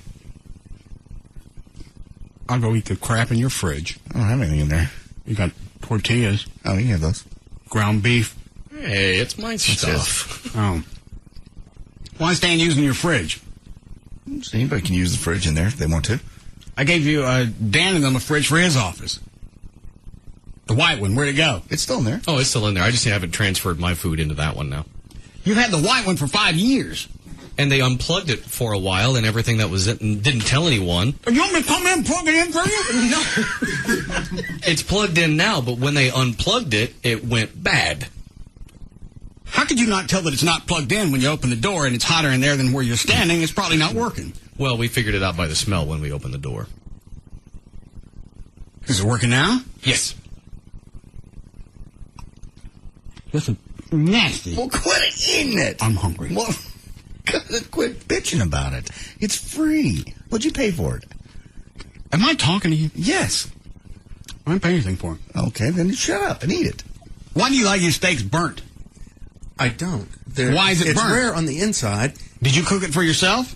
Yeah, and I cooked Are it you rare. mad at yourself? No. Why are you burning your steak? I cooked it rare. You didn't cook it rare. It's black all the way through. It's blacker than anything I've ever seen. What kind of cow was that? I don't know. Dark meat. And he hands it. He goes, here, I got this. I cooked this myself. Offering you his lunch. He's offering it like it's something to eat. Well, it clearly is. Green beans, rice, whatever. I can see where it is. And some beef. Tomorrow. Oh, why don't you turn the flame down? Well, first of all, the steak was rare. I don't know if you got a overcooked part. Generally, I like mine it's blood black rare. all over. Secondly, my George Foreman, you only get one temperature. But I cooked 2 steaks. The majority of them were red. You may have gotten a bad part of it then. I got a part with black. Well, then you should have taken the other part. It was all black. It was not. Normally one half is black. The other side is too. Unless you're Obama. You ready, Dan? Sure. 5:25. Dan O'Malley's here with more news. Studies have shown that even though Americans waste about 27% of their food, 2/3 of us are still either overweight or obese. And now 2 scientists are claiming that not only is it bad for your health to be overweight, but it might be bad for the environment as well. Phil Edwards and Ian Roberts are scientists at the London School of Hygiene and Tropical Medicine. They said that obese people who overeat make it necessary for extra food to be shipped all across the country. That, of course, uses extra fuel and releases extra emissions into the atmosphere. Overall, Phil and Ian say that obese people are responsible for 18% more emissions than the average person just because they can't stop stuffing their faces. And how come nobody addresses that as far as global warming? You're sucking in more food. Also, to drive your car, to fly you someplace, we're going to have to burn more fuel. Again, more global warming. Because there's so many things that go to global warming, you're going to start picking them all apart. Some guy's fat. Okay, so the airplane takes more. It's the overuse of natural resources that are going to cause global warming, and that's what fat people are doing. You're going to blame global warming now on fat people. I don't have to. Somebody did a survey. Somebody did some ridiculous study. It makes sense. If I eat more, I'm going to require more food. Somebody's going to have to farm that. You're going to have the tractors running nonstop. All that, and it has to be shipped. All that's directly related to fat people. Is there any steak left? Yeah. Some more you can bitch about? Some more free steak you can bitch about? We're talking about fat people right now. I understand. It's fat people's problems. That's the reason we're having global warming. No. Nobody's going to... What, they're going to lose weight? I'm going to lose weight, not for my health, but for the globe. It's the overuse of resources. Okay. Whether you drive too much, you eat too much, all of that comes into play. And they attributed, 18%? An overweight person accounts for 18% more than your average person. Emissions. And we're going to do what with this wonderful study? People are going to go, I need to diet now because of some guy in England. Well, when you start cutting back on things... Nobody's going to cut back. Nobody's going to sell their trucks. Then stop it with the global warming. I've explained this over and over. Global warming comes from one thing, and we rotate around it every 24 hours. That big flaming ball in the sky. That's probably 99% of why this planet's heating up. Is that God's sun. Yes. It's also the reason we live. Okay. Yes. So we're here, and we're experiencing global warming. Yes. Why wouldn't they think that the erosion of the atmosphere is just natural? It's just a natural erosion. Everything else erodes. Well, because they want to put their finger on it's the deodorant spray cans and hairspray and things like that. That's what causing. And then it's cows farting, and then it's cars. Well, we have to have cows so we can eat, but we don't need fatties. No, but you're not going to get rid of the fatties. No one's going to lose weight, and you can't kill them. No one's going to lose weight because of the global... Well, then stop worrying about innocuous things or smaller things that aren't going to change the overall structure of global warming. I think Bush came out last week and goes, yeah, global warming's real, but seriously, in step by step, what are you going to do? We're not going to make a move. Because it's going to require us to change our lifestyles. We don't like to. We've covered this. That's why we got $4 a gallon gas. Because we like to drive. We don't like to carpool. Mm-hmm. We don't like mass transit. We don't like to sit next to some sweaty person on a bus. Mm-mm. We don't like to make any type of changes. And so global warming's still going to continue. Just dress lighter. I just think it's a very small percentage of the people that really give a rat's ass about. Well, what do you care about global warming? Most of your stuff's white anyway. What does that mean? I'm wearing a black shirt right now. You off? No. No. He's in mourning. I'm not.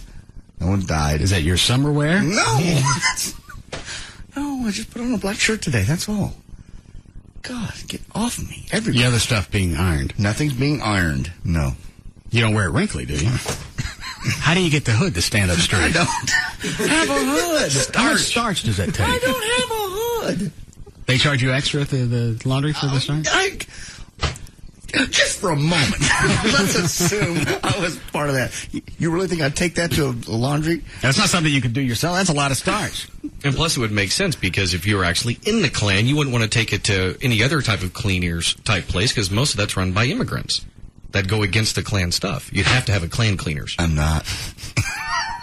Klan cleaners? Mm-hmm. I'm not in the Klan. News to everybody. New day. I'm not in the Klan. So we can drop that all together. As a storyline, punchline, funny line, I'm not in the Klan. Never have been. Thank you.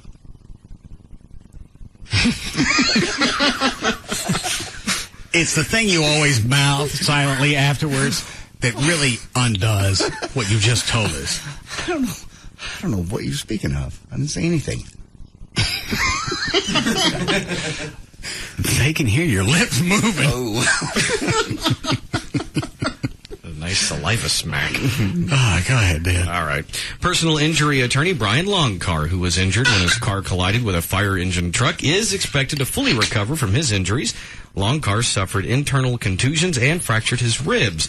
The prominent attorney was injured Friday when his Bentley collided with a Dallas fire rescue truck in Oak Lawn at the intersection of Lemon Avenue and Lomo Alto. Police say the fire truck with lights and sirens blaring passed through a red light at the intersection and slammed into the driver's side of Long Car's 2008 Bentley. Did they come up with cause yet? He not paying attention. They blow through the light too quick. I haven't heard that yet as far as that's concerned. But they did say the force of the accident pushed his car through the intersection, spinning off the road and into a third vehicle carrying a woman and 3 children. Firefighters and those in the third vehicle suffered minor injuries, but no one was transported to the hospital. Smack. I saw the front of the fire truck, a picture of it. It was torn up, and you know how big those things are. How far did it sling his car? It didn't give a distance. It just said pushed his car through the intersection and spun off the road and then into a third vehicle.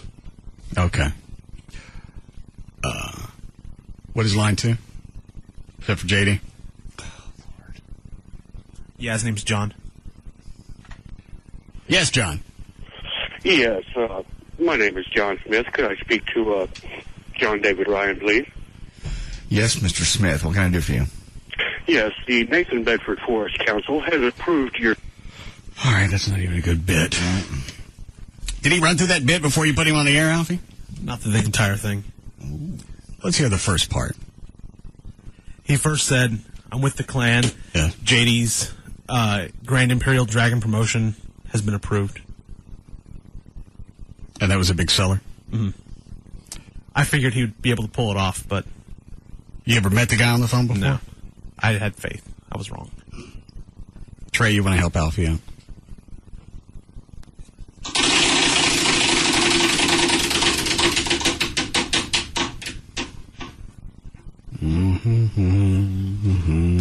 Let me see.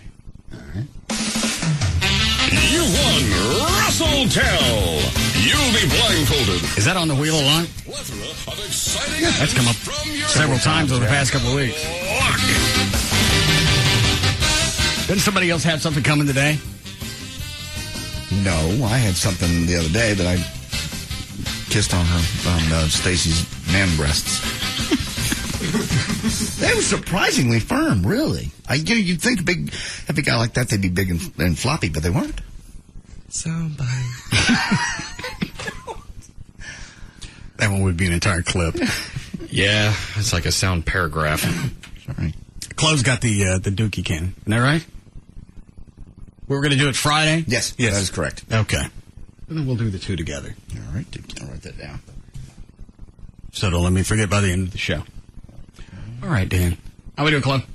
Breaking 8. Go ahead, Dan. Drug cartels in Mexico are sending a brutal message to police and soldiers in cities across Mexico.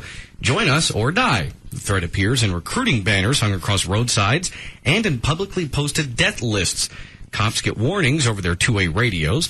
At least 4 high-ranking police officials were gunned down this month, including Mexico's acting federal police chief. Mexico has battled for years to clean up its security forces and win them the public's respect. But Mexicans generally assume police and even soldiers are corrupt until proven otherwise, and the honest ones lack resources, training, and the assurance that their colleagues are actually watching their backs. Wouldn't that suck? You go to work. Hang on. What was that noise? Anybody else here? I heard it. Yeah, I heard Absolutely. it. Gavin, is that you? No, I'm not doing anything. It sounded like one of your queefs. No, I'm not doing anything. Okay.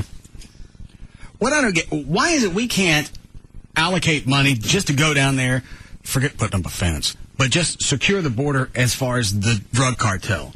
Because that's gone beyond a war zone. We can pump billions into Iraq, That's what but something closer to home, we don't really want to spend that much money. The problem is, I mean, you get in these battles over the fence. Where to put it up, how much, who's going to do it, and I said take the fence out of it. Just send it. We got troops to send over to Iraq. Why don't you give them a little respite and send them down to the Texas border for a while? Well, actually, Perry has sent some down there. The problem is we are... Who is it wheezing in the mic? Who just did that last one? That was you, John, because you just now stopped breathing. It's not me. I'm not breathing. I never breathe. Go ahead, Trey. I mean, the fact of the matter is, we're short on troops, and when the troops come home from Iraq, generally want to give them some time off and not immediately just. Well, to take them out of Iraq and stick them back at home. Well, why is it we're always quick to jump across our borders, unless it's Mexico? Halfway around the world, we can fight battles. There's a war going on. We've got money to send to Africa. We've got money for non-stop events. We've got money for tragedies, disasters. Katrina. Well, Katrina's at home. What was the tsunami thing? Myanmar. All right, them. Well, both, actually. The tsunami from a few years ago and now the cyclone in Myanmar and the earthquake in China. Always have money to send to that, and we can't take care of anything locally. I don't understand why the Mexico war continues. I'm not talking about just securing the border as far as illegals go. I'm talking about the drug wars that are going on down there. Any of the cops that you have are always going to be of question, because if you're actually going to enforce the law, you're dead. Anytime I go down there, I love going down there to vacation visit, but man, you look at the cops and you go, who's on the take, who's not? You don't, even as a visitor, I don't trust them. And then you read these stories and you go, holy hell, can you imagine going to work as a cop and somebody's on your two-way radio going, join us or die? I'd join them. Well, yeah. And no telling how long I would have been in prison had they found that gun in that travel bag that I had that I forgot. We think we'd figured out. You'd been there about probably 6 months until CBS could come up with enough money. I think that's what had to happen. Well, that's what happened when another radio personality ended up in Mexico with some guns years ago. Who? It was Jim Pruitt from Steve. Oh, that's right. Was flying an airplane full of weapons down there. And then he crashed in Mexico? He crashed, hung upside down for a couple days in the plane, and Federales found him. Why didn't he try and climb out of the plane? I think he was either out or just hanging by the straps. And I don't know how. I really don't know. And he was still doing mornings at the Eagle at the time?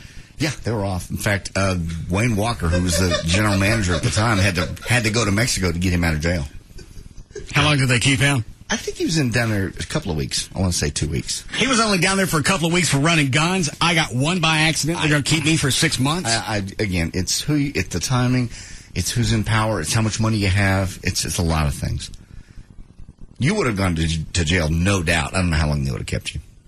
If it was up to CBS, I would still be aging down there. That was a different company. CBS would be like, well, how much again? They're not going to pay to get me out of there. Yeah, they would. Oh, CBS would pay to get you out of jail. Gavin was bitching because I was taking home coffee filters a couple of days ago. You think they're going to pay $50,000 to get me out of a Mexican prison? Star talk show host out? Yes, they're going to pay. Why can't I take coffee filters home? Because that's just petty theft. This is getting you out of a federal prison where you could be killed. God, I cannot believe you smuggled a gun into Mexico. I didn't smuggle a gun. I forgot and left it in the bag. Was it in Mexico? Smuggling is intentional. If you're a drug smuggler, you're doing it on purpose. Normally, if you shove 2 or 3 pounds of pot up your ass, that's something that you planned on doing. All right. I forgot I left the gun in that bag, went through security. Luckily, I made it. So you're a bumbling fool. Yes. I had nobody to blame for that but myself. Oh. And I'm unpacking the bag. We're all getting ready for a broadcast. I'm unpacking the bag, and there's all my stuff. There's a toothbrush, there's a blow dryer, there's a Glock 19, and there's a couple of magazines. Sounds like a perfect vacation. And just the odds. And I unpack it all, and initially when I pulled the gun out, I didn't think anything about it. I thought, well, I forgot I left it in there. It's no big. And that's when I had to sit down on the bed. Yeah. Because when we went through customs in Mexico, you hit that plunger, and it's either the light's red or green. Had it been red, you'd have been in jail. Period. And they arrest you here. I can imagine what they do there. Cute radio personality trying to sneak a gun into this country. Bye. Where were we? Oh, we started on Jim Pruitt hanging upside down in a tree for 2 days. I still have that visual in my head, but 2 days he's just dangling there thinking, it's just him and his own thoughts for 2 days as far as what just happened. Out and about. That one of their bits? Yeah. With Jim Pruitt. Yeah. Hanging out of a tree in Mexico. And then there's Dale Hansen.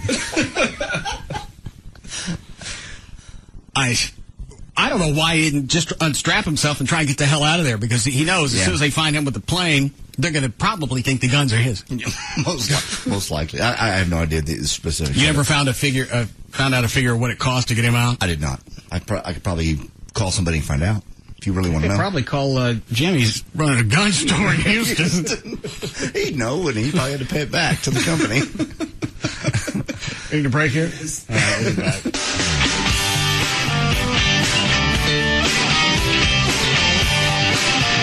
We'll be back to the Russ Martin Show.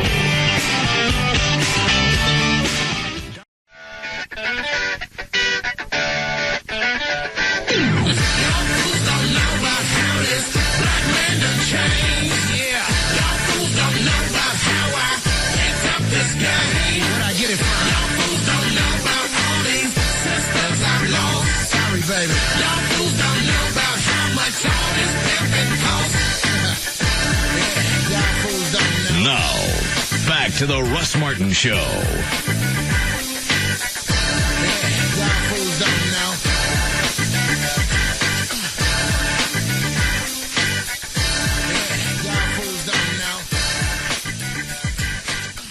All right, Dan, go ahead. All right, well, this is something to really get your attention, Russ. Danielle Brown stands outside a Southside Chicago market at midnight, braving the spring chill for her first chance to buy groceries since her food stamps ran out nearly 2 weeks ago. Excuse me. All right. For days, Brown said she's been turning cans of whatever we got in the cabinet into breakfast, lunch, and dinner for her children ages 1 and 3. She says, ain't got no food left. The kids are probably hungry. Jean Daniel, a spokeswoman for the agriculture... Why are they running out of food stamps? Because of the... the prices of food have gone up, yeah. Yeah. But their food stamps haven't. Get a part-time job. Well, a lot of them are raising kids. That's all they can do to get their food stamps and maybe have a job. Get a pimp with daycare. Russell. Russell. It's like you threw that out so nonchalantly. Yeah. Pimp care. Stop. Why not? Get a part-time job. They're raising kids. At the end of the day, they have to go Stop having them or find a job that lets you bring them to work. Stop having them, but okay, they already have them. She already has a 1 and a 3-year-old. You can't just stop. You can stop having new ones, but you can't stop having the current ones. And the price of groceries have gone up. I'll even bet that she was on a social program before the second kid. Very possible. Everybody doesn't think like you. Everybody doesn't think ahead. You know, you're living for free. Why don't you supplement it just a little bit? Go do something. Well, she might have a job. Just making part-time somewhere. If I remember correctly, the welfare reform said that in order to receive benefits, you have to work at least 20 hours a week somewhere. Oh, I didn't know that. Yeah. Okay. Well, there's an upside to that. Who's on the hotline? It's Gail for traffic. She just did traffic. She did traffic. Are you arguing with me? We didn't have traffic last break, and you know you like it one and Are you arguing with me? No. Why is she still on hold? I think she wants to do traffic. What did I just freaking tell you? I'll get rid of her. Somebody get me Ryan back. No. You love Alfie. I just said we did traffic. Okay. Now let me enjoy my chocolate bar I stole from Gavin. Continue with the news. Jean Daniel, a spokeswoman for the Agriculture Department, which runs the food stamp program, said there is only so much the aid can do. She says food stamps were designed to be a supplement to the food budget. They were never intended to be the entire budget. As prices rise, the number of Americans relying on the food stamps has also climbed by 6.1% in the past year, increasing from 26.1 million to 27.7 million February to February. The sputtering economy, persistent unemployment, and the mortgage crisis have all contributed to the increase. The department expects the overall number of participants to reach 28 million next year. Good. They can struggle along with the rest of us trying to make ends meet. As you eat other people's food, and you've got $1 zillion sitting in the bank. I forgot to bring food in. And that's everybody else in the building's fault? That you don't bring food? No, but it's your concern. If I'm going to stand here and I'm going to be hungry and I'm going to get crankier the longer I don't eat anything. And the crankier you get, people give you food and you bitch about it. They give you free food and you can, this is burned. This isn't good. This isn't seasoned right. This isn't chocolate bar. He's handing it to me. Here, it's rare. I open up the thing. It's burnt. It was probably burnt when he bought it. What kind of flames you using? Where'd you cook that? End of a jet? House fire. Something explode? Nuclear reactor. Volcano? Mm-hmm. You take it to the sun. George Foreman. Was he smoking? Why don't you have a thermostat on it? The one I got, it's got a temperature gauge. Mine doesn't. Maybe you shouldn't cook meat with it then. Usually it's fine. It's fine for him because he made it for himself. Which way is my head facing? Right now, toward me. Well, it's now to tell you to shut up. Perhaps you don't use it to cook meat anymore. I don't like my meat blackened. No offense. The part you got was burnt. All of it was burnt. No, it wasn't. I cooked 2 steaks. One was really nice and rare. And where did that one go? Did it run off? No, I ate it. Why did you eat this one? Because it burns! No. Bring it in here. It's, okay. Go get it! Fine. He's arguing with me in the hall. He said that thing's rare. Well, no part of this is rare. So he burned one of them. It's not that. Give me that. What color is that? Oh, that's very well cooked. That's black. Now, which part of that is rare? There's nothing in there rare. No. You buy it this way? No. Did they tell you it was rare? Do you feel like you got shafted? You feel stupid? No. Because that's burnt. It's not burnt, but it was. See that black part right there? On the top, you're right, yeah. But it's not. I don't like to eat to the burnt to get to the other stuff. Then don't eat it. Stop bringing it in here. What? You! You're crabby, grumpy, you're yelling at him, he's giving you free food because you forgot yours! I'm fine now, I've had chocolate. Get off me. And the people with food stamps, shut up! The people with food stamps who don't have enough cash, that's tough. Everybody else is having to cut back. There are people who can't afford gas. You're living off the government. You're going to have to do a little more. Well, they're just saying... Get a pimp with daycare. No, quit saying that.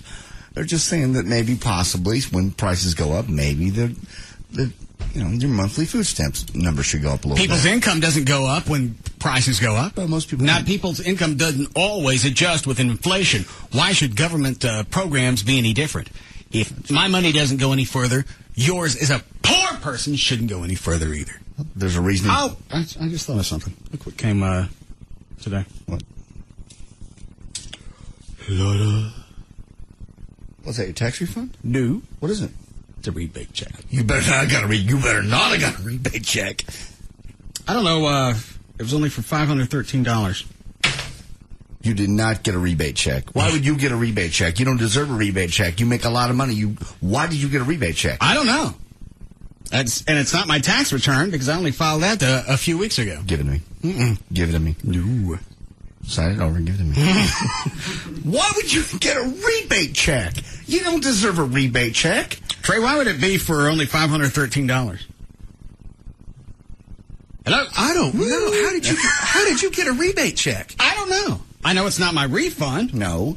Because that's going to be for quite a bit more. Several thousand. Have you gotten a refund from 06? That's what's coming. Oh, you didn't file for 07? Not yet. Okay. How did you get a rebate check? I don't know. Give it to me. No. Give it to me. I'm going to spend it, and I'm going to pump up the economy. You're $500. $513. I'm going on vacation. Give it to me. I deserve it. You don't. Why do you deserve it? Because I didn't get one. I got one because I didn't bitch about it. No, that's not why you got one. You've done some thing. Give it to me. I didn't sign it. Give it to me. No. What, Dan? I was going to say I did hear something about the non-bitching rebate checks. No, there's no. I said all along I don't deserve it, and I let it go. You're the one that's had a fit nonstop since you found out that they were issuing people 3 and that 6. are getting them that don't put anything into the IRS are getting the money out. But you want to defend them as far as social programs go, and we're still giving them that. You're thinking, well, we should give them more money for food stamps. The stories behind these people. I don't need to know stories. Cancer. Well, you don't know what my story is. I know your story. I need this. You for what? You wipe your butt with a $500 bill if they have. Daryl wants a $40,000. That's so you can make $250,000. Yeah. Oh, terrible investment. Don't do it. I don't know. I don't know that I'm going to make that much. Just because he says if we do this many front-end alignments a day... Cut it in half, you're still making 3 times your investment back. He said, it would probably supply be more than you could handle. Because that's not factoring in the fact that other people will just bring their cars in for alignment. That's just the stuff you'll get from Discount Tire. Poor thing.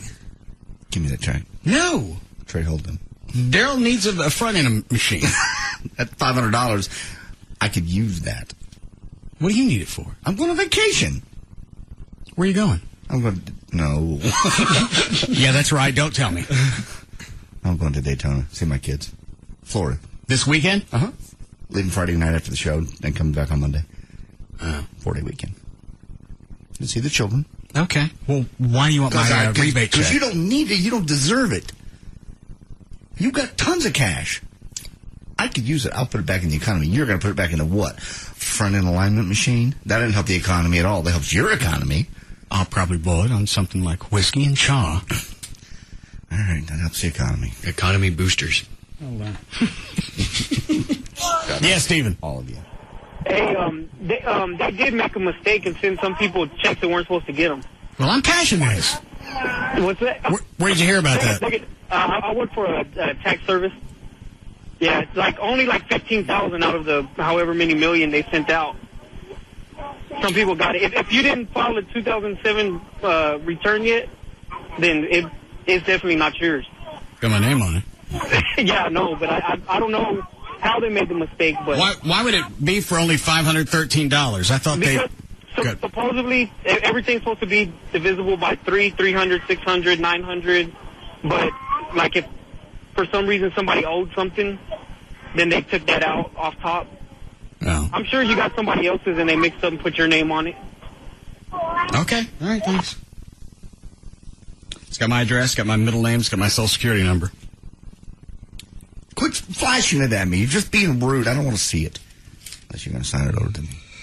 Whew. Don't even. You know what? I don't even mind you getting it. Because you put money in. I mind the people that don't put anything in that get those checks. There are people that don't put anything into the government that live off the government for 20, 30 years. What do you care if one time somebody gets $300 or $400? $600, $1,200. What do you care? It's just not right. But it's right to sit there and suck money off social programs. Not at all. Social services are already in place. This is something they came along, brainstormed to help the economy. Why is it that you and I can't help the economy with an extra $500? Because we're already considered as helping the economy. Especially now that I'm a small business owner and I got a retard for a general manager. Every time something comes, he gets a new magazine, we need one of these. Well, he's trying to help you grow as a company. I don't like cars with front ends that are straight. I've always been against that. You can put in $40,000 and get out $200,000 in a year. That's just 1 year. Is that Daryl? What? Hey, we still need that line, right? You put that $500 towards it. Did they get the sign up on the shop yet? No, I got the letter. I sent you a picture of it. He's still working on the painting. He's been out here all day. How long does it take to paint a yellow line across the top of the building? Well, evidently it takes him a long time. Well, how long before they put the sign up? Hopefully they'll have it up by the end of the day tomorrow. All right. Why don't you focus on the sign before you want to do more business? Oh, we want to do as much business as we can get. Why is the radio up in the background? It's on the computer. Let me turn that off. There's people here. Because it's automotive. That's easier. Yeah. Quit flashing at me. What? Trey, would you like to see? Yes. Mm-hmm. Again, I don't get the 513. I have no idea. What? Tear it up. What is it, Trey?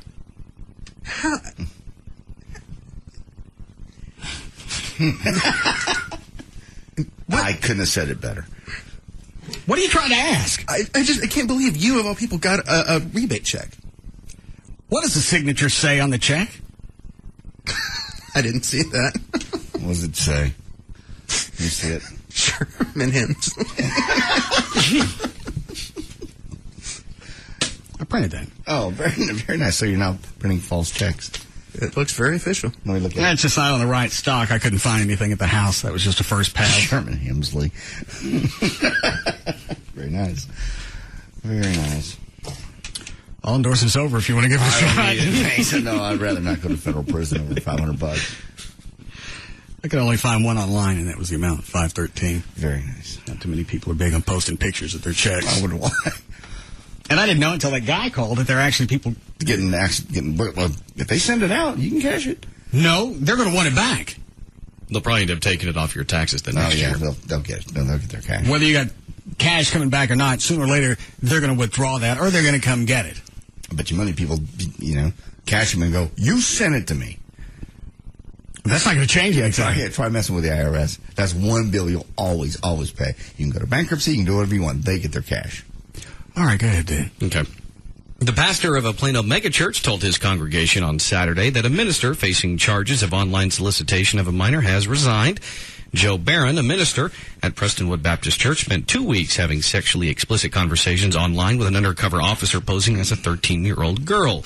Prestonwood leader, Pastor Jack Graham, spoke before his congregation on Saturday, saying it had been a heartbreaking week. Hold on a second. Well, get the hat ready with the cuffs on top, and then we'll do the Russell Tell going into the break with Alfie. Good. Barron was arrested in Bryan, Texas on Thursday after police said he showed up to meet with a 13-year-old girl. Police said they found a webcam and condoms in his car. Why would anybody do that anymore? I mean, after you've seen, things are still out there, even though they're not on Channel 5. They do it all the time. Who would They always think the odds are in their favor. Even when Dateline was on and they were going through the entire sting process, they had guys confess at the time, I even thought this was a sting. Yeah, and they still... But just because the urge is so great, they're going to show up regardless. It's just amazing to me this day and age. After you've seen it, after I saw it on TV, that'd be enough to scare me. Not that I would ever do it, but just enough to scare me off of any kind of a crime. Well, and that's the difference between... they're setting up daily, I'm sorry. Yeah, and that's the difference between you, a normal, logical thinking person, versus someone who's a demented pervert who's going to run the risk no matter what. Another reason once you've got them locked up, another reason not to let them out for any reason, because if it's so strong. One guy got caught on the Dateline series. He got caught twice in the course of 2 weeks. Yeah, and he had he left court for the first charge to go to Dateline one. I guess at that point you're thinking, the odds are really in my favor now because I've already been caught. I'm not going to be. But he knows the sting operations are out there, and you know that there's still a chance you're going to get nabbed. I guess I'm just, not that. That's because, like Dan said, you don't have that driving force, that perversion that's going to cause you to drive 300 or 400 miles. And risk everything in your life, including your family. So you're right, I don't get the...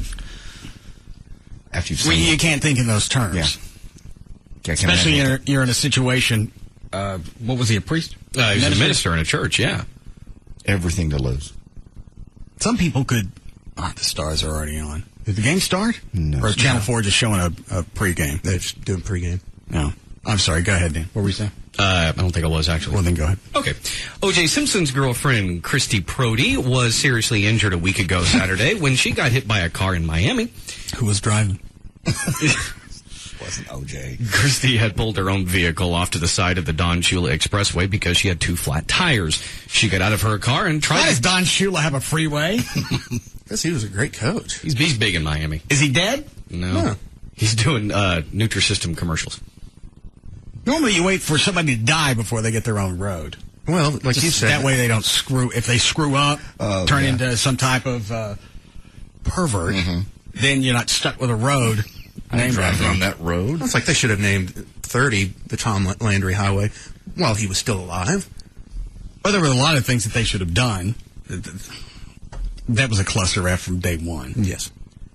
Go ahead, Dan. Christy had pulled her own vehicle off to the side of the road, the Don Shula Expressway, for the 2 flat tires. She got out of her car, tried to cross the highway when she was struck by an oncoming vehicle.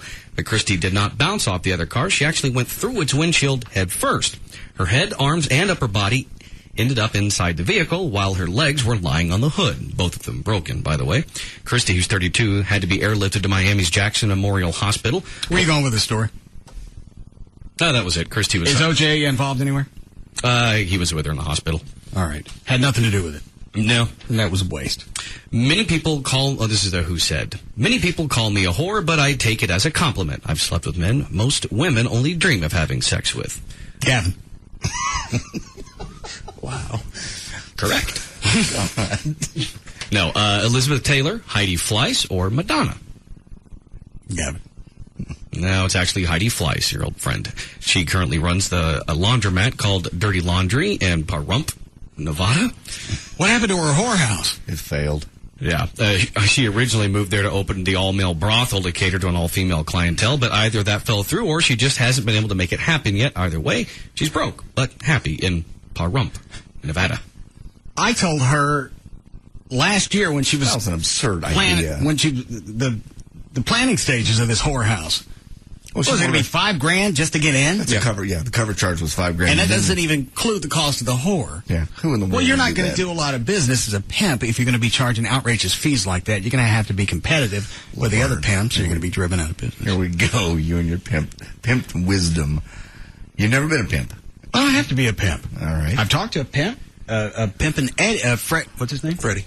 Freddie the pimp called last week. We think it was some guy on the phone. He sounded like a pimp. And he said he provided everything to his whores that they needed. Like? What all did they provide? Counseling, housing. Counseling? Healthcare. Healthcare. Like what? Leadership.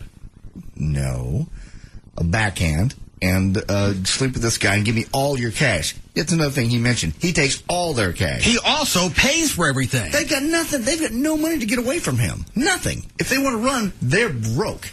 So they're locked into that lifestyle. You're also getting to explore your sexual freedoms because you're able to work for a feminist who obviously understands the things that the women want. No, he's no more than a. I won't say that. You trying to degrade a pimp here? No, I'm saying he's just a boss. He's an administrator. He's not a general administrator. manager. He's a counselor. It's all but kidnapping. No. Yes, even though they came in voluntarily. That's old school. We've already talked about this. We're talking about the new wave.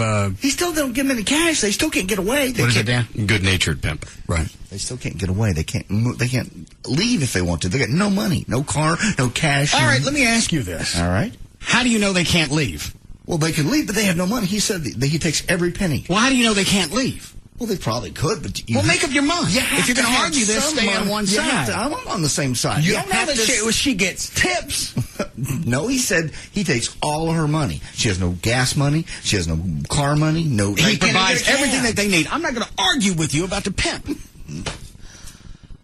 I won't win, so you go ahead and tell me about how the pimps are American heroes and how they should, be all have the Purple Heart as far as have an honorary park set up for them.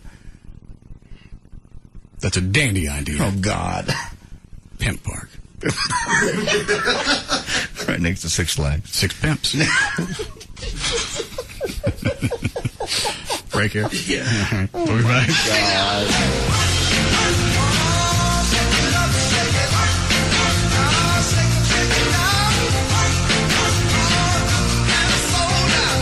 We'll be back to the Russ Martin Show.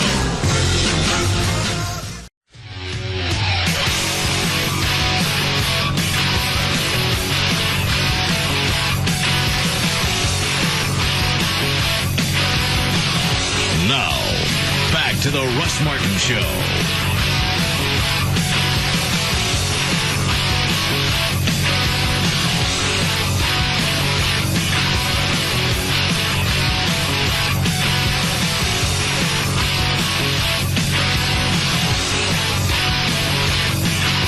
No, I don't have a sign on the front of the building. I do have a yellow stripe painted around it. Isn't that what they were instructed to do? No, I said put the sign on the front of the building first, and then as an accent later, paint the yellow stripe. So now I have nothing on the front of the building but yellow. Well, then they'll paint the sign and it'll be perfect. That's not what I told them to do. So they're doing it backwards. I said exactly. Okay. I said put the Russ Martin Automotive up front. Do that now. Sure. The yellow stripe can come at any time. We'll do as much business with or without it. That's just an accent. I want my name on the building so people can identify it. Nothing to accent at this time. You're accenting concrete. Put a name up there. So when we get off the air, I got to call the sign company and find out why they're doing it backwards. And why it's taking some guy 9 hours to paint one stripe on the side of the building. He's probably doing multiple coats and doing it right. He wants to get it's perfect. concrete. Just trying to help. That's part of owning any business. You're going to have issues. You're going to have people that don't do it the way you want to do it unless you stand there and watch They them. still want to be paid? Well, sure. Well, of course. Maybe in his mind, there might be a reason to do it this way. That's not what I told him. And if you can't do it, then you tell me ahead of time. Now I got no sign on it. You have a nice yellow stripe, though. So hish. There's what? So hish. What, Trey? You'll have a sign tomorrow. That's not what I told him. I'm just saying, take a deep breath. I know this is an irritant, but of all the things... Never tell an angry man to take a deep breath. Yeah, all that does is gives me more time to scream. Because my lungs are full now. Big picture. The big picture Not that big of is, a deal. if I'm paying somebody and they quoted something based on what I told them I wanted, then you do it the way that I asked. And I was trying to keep this fit off the air, and then it just kind of seeped over. But do you feel better? No. I'll feel better after I chew the sign company. Yeah. Well, and then I'm sure that's coming. As soon as 7 o'clock arrives. And Gavin left without saying goodbye to go to the Stars game, so we get a chance to shoot him. Oh. Yes, I'm screwed out. I don't think he wanted to be shot, and I think he was afraid we were going to keep him somehow from going. The game starts at 7. He's got plenty of time to get there. He has to there. go get his girlfriend and change clothes. Cole, you get the hat ready for Alfie? There you go. All right. We'll do that in a few minutes. Dan, more news. All right. P. Diddy recently took in a Kanye West concert, and he had a pretty good time. In fact, he called it, or referred to it, as a life-changing experience. And we have audio that goes along with this. JD's got number 26. Okay. So that's not going to help Kanye's ego any when P. Diddy says it's a life-changing experience. Well, now, why not? Well, Kanye's already... Well, because P. Diddy's so big in the hip-hop world. So it's just fuel to the fire, basically. I would think that would be a compliment. No, it is a compliment. It's just it just adds more to Kanye's ego by having P. Diddy say cut. 26. And I got to keep a real moment for y'all that y'all need to hear. Okay? This is my blog right here. Check it out. Back in 1986, I saw Run DMC at the Garden at the Raising Hell tour. That day, I began my dream. I said, one day I want to be up on that stage right there where Run is at, holding them Adidas in the air, you know. One day I want that to be me, you know. And probably like... I can't understand it. Is this the same? Is this audio over the story you just read? Uh-huh. Yes. All right. Who went to whose concert? P. Diddy went to Kanye West's concert. He's telling, I guess, setting a backstory as far as... He's talking about Run DMC out of the 80s. Right. He's telling the backstory to tell you why he fell out of love with hip-hop and now he fell back in love at the Kanye West concert. It takes him a good 2 minutes to tell the story. This is Kanye West talking. This is P. Diddy talking. Oh, it is? Yes. Yes. Oh. I know that, stupid. Well, they sound similar. Well, no, they don't. Yeah, they do. He fell out of love with hip-hop because his talent got killed. I didn't realize they could just shoot that off of you. Snipers. 12 years later, you know, it was me. Sold out the Garden 3 times. Boom. That day, I fell in love with hip-hop. Time has gone on since then. You know, caught a lot of fame. Why would you pull this and think I wanted to hear it? He just goes with the story, the hip-hop story that we had. Why do you think I would care about that? You always say to pull some hip-hop stuff that Trey sends, and so I pulled it. Why wouldn't you pick a good one? They were all pretty lame today, but this is one. Well, then you don't pull any at all. I thought it was kind of interesting, these two getting along. You were wrong. In the hip-hop world. Stop. Okay. Dan, go ahead. Do you care about Suge Knight getting knocked out? By who? A random bloke. No. When Fox announces their upcoming TV schedule tomorrow, they're expected to unveil their latest reality show creation called Secret Millionaire. And it's one of the feel-good reality shows that are all the rage right now. And the premise is a millionaire goes undercover as a poor person and spends 10 days living in a poor neighborhood. Oh, hell no. Why? You wouldn't do that at all, even for TV? No. Interesting experiment. I bet I stand out. I bet you don't. In just a normal, regular neighborhood, dressed the way you are right now, you wouldn't stand out. In a poor neighborhood? Yeah. How poor are they talking? Well, you know, where I bet I stand out. Where you grew up. Well, if you take all your cars and stuff, you will. If you just go in there with the way you're dressed today, you won't. Trey, are you with me on this? You grew up in Pleasant Grove. I'll stand out. You ever had clothing with lint on it? I'm not going to say a word. Go ahead, Dan. At the end of the 10 days, the millionaire will dramatically reveal his true identity. At that point, he'll give at least $100,000 of his own cash. Probably have to reveal his identity long before that to keep getting chivved. Give $100,000 of his own money to a person or persons in the community, and it would be his choice to whom he gives the money. And this is Fox? This is Fox. It's called Secret Millionaire. I would want to go back to my old neighborhood. I don't even like driving through there. Why? You wouldn't want to go back? They have stop signs. Well, I understand that. You'd be safe. First of all, this is a ridiculous premise. Don't you think maybe, I don't know, all the cameras following this guy around to give me a tip-off? You have hidden cameras, and, it's like the Murphy Sting operation. You can hide cameras anywhere. That's true. I guess so. So what's the whole premise? He's supposed to live with no cash for how long? 10 days. It would be sort of like a come down to the peasant level and appreciate how good you have it. I got that, but what is it that if he's supposed to survive without any cash? Okay, well, I get that. It's like Survivor, except he ain't gonna make it. That would be interesting if you throw in the possibility of death in there. It's already in there. I imagine they would probably take that in consideration. Good. Last July, 43-year-old Teresa Bailey of Ashford, England, accepted a telemarketing job at an English company called Selectabase. Shortly after she started the job, Teresa noticed that some of her coworkers were a little less professional than they probably should have been. According to Teresa, her coworkers regularly made sexist jokes, and at one point, when she was having trouble with her computer, she was forced to wear a name tag that said, "I'm simple." Teresa says the final straw was the fact that her boss frequently lifted his right butt cheek to break wind in her general direction. By September, Teresa couldn't take it anymore, so she quit. And then she filed a lawsuit saying her boss and coworkers' behavior embarrassed and humiliated She her. filed a flatulence suit? You got it. And she won. On Wednesday, an English court ruled How much money they giving away now to fart on somebody? Her Selectabase was ordered to pay her $10,000 for her suffering. I'm lining up for that one. Get me a lawyer. And we can throw wieners in there as well. We got proof, we got audio, we have everything. All right. Well, we're assaulted on a regular basis. I've had guns shoved in my face. I've been shot at, farted on, stripped, had a man come in and play with my balls and count them. I'd say that's a pretty good hostile work environment. It's a good job, isn't it? You said that like a military leader. It's a good job. A lot of people come in, and it's going to be, make the same box every day and make 100 of those, and, nothing's going to change. And every day you're making the same cogs. There's no variance. No. Every day up here, there's going to be something to lighten yourself.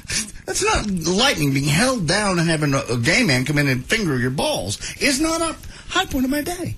But it was a look on your face, because I knew it was something you didn't expect. Absolutely. Now I dress every day thinking, well, let's see, my balls can be played with today. What should I wear as underdrawers? It's a hostile work environment. I'm suing. You kind of lose your argument on that one, being that you motorboated the breast of a 550-pound man. That was at my request. But I gave you that opportunity, and once again, there's no thanks that goes along with that. No, I had to put my mouth on him. Well, I didn't have to do that. I chose to do that. You actually sucked his teeth and then started motorboating both of them back and forth. Well, to the point that where you sold the rest of us on it, we had to do it. No, it was fun, wasn't it? You enjoyed it. And just because they were surprisingly soft and supple. They really were. But they were still hooked onto a man. But they weren't flabby like you think they'd be. You sucked a man's teeth. They were really strong and very nice. He still talks about him, and he kind of has a wanting look in his eyes. Oh, he was talking about it now. He said he said this off the air. No, I'll fix that. That he had dreams about Stacy's teeth over the weekend. Oh, thanks. God. Tell you anything. So how did they come up in the dream? Well, part of it, I think, is a spin-off of your dream, because one time I woke up... Don't bring my dream up again. We got too much queer activity going on right now. Stay focused on you. I am focused on me, but it was a spin-off of your dream with Will Smith, when you woke up and Will Smith was in the bed with you. Sound bites. It was a dream. And so I woke up, and there was Stacy in my bed, and he had his man top off, and I remembered touching them, and I reached over to touch him. I thought it was funny. Stop. You played with his teats in the dream? I just thought I never touched Will Smith. I wake up, he's in bed next to me with no shirt on. Yes. I'll just assume he had pants on because he had the covers over him. I said, where's Amy? He said, she went to go clean up. That's when I got up and left. And that was my whole experience with Will Smith. You're playing with Stacey's teeth. I'd already played with him. It's a spin-off of what But happened. now you're dreaming about it. It was the trauma. You dream about trauma sometimes. It's trauma. It's not something I wanted to do. I was forced to do it. Was it hard? Yeah. No. God, what a ridiculous question. Dan. You answered so fast, Dan got loose. No. Did you get aroused? No, I didn't get aroused. It's Stacy. Love him to death. But those are nice. They really are. Surprisingly so. Did they feel the same in the dream as it did in person? Yes, they did, actually, yes. Soft, subtle. But you know, like I said, a little more give than you'd think. So was he laying on his back and you were sort of like your head on his chest? Yes. No, the head was not on the chest. He was laying on the other side of the bed where Joy normally lays. So, that's all. That's all that happened. And I woke up. Oh, my God. No! Did you? You better pray that the delay works. Did you get him? No, I didn't get anything. Did he get you? No! As far as I know. I believe you'd know if Stacy was in your ass. Yeah. No, it was just that moment. That big Stacy. Oh, Lord. Do we need a break? 3 minutes. Go ahead, Stacy. Theme music. Do what? Where's my theme music? Oh, God. All right. They call him boss nigga. Go ahead.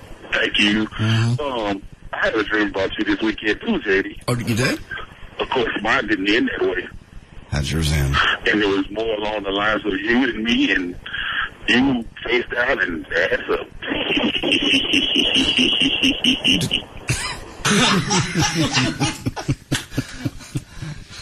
No, I'm disturbed.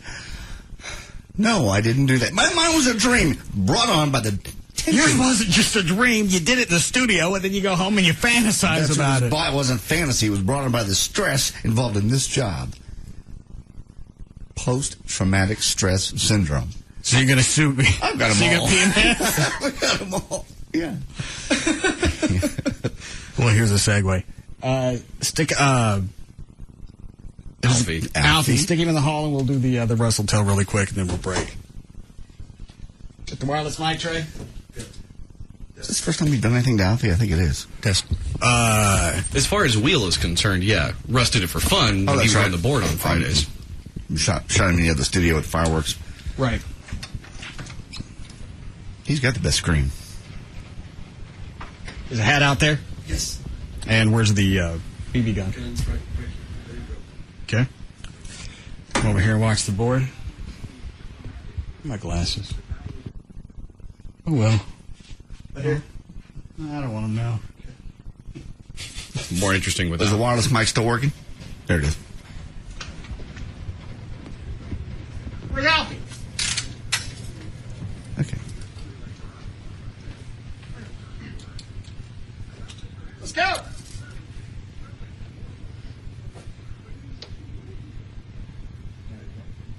All right. How many cans? Don't turn the motor on. The spinning's too hard. Like 2. Two cans. Turn around. No, right there. No. Sorry, right there. Hold still.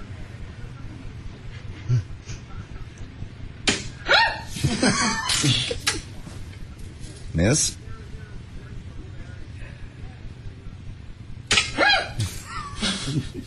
Are those cans full? Yeah. How come it's not leaking out on me? Stop moving, Alfie. This is very dangerous. Oops. Yes. What's the matter, Trey? That ricocheted hit me. I knew that would happen.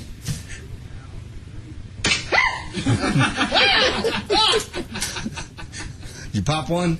Yeah. Oh, it's squirting everywhere. Big odor. It looks like a Fresca fountain. We're going to have to get a higher-powered BB gun, because that one doesn't seem to want to penetrate the cans. Probably get a pellet. Maybe that the handgun that you have with the laser sight on it, because that's pretty powerful. Those are pellets, aren't they? Yeah, those are the metal ones. Well, let's do that when we come back. Okay, cool. We'll be back.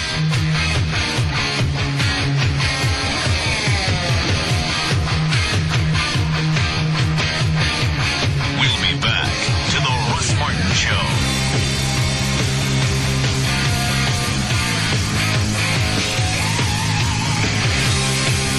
A show about everyday life where nothing is forbidden. The Russ Martin Show.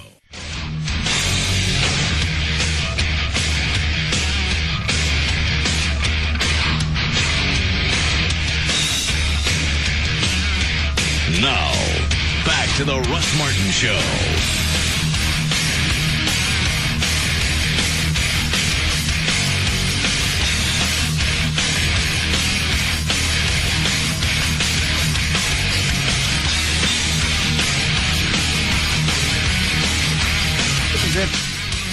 People in a 100-mile radius of me over the weekend got together, had some type of caucus, and worked on pissing me off. You always think this. Nobody got in any kind of caucus. What happened? It made you mad, besides everybody.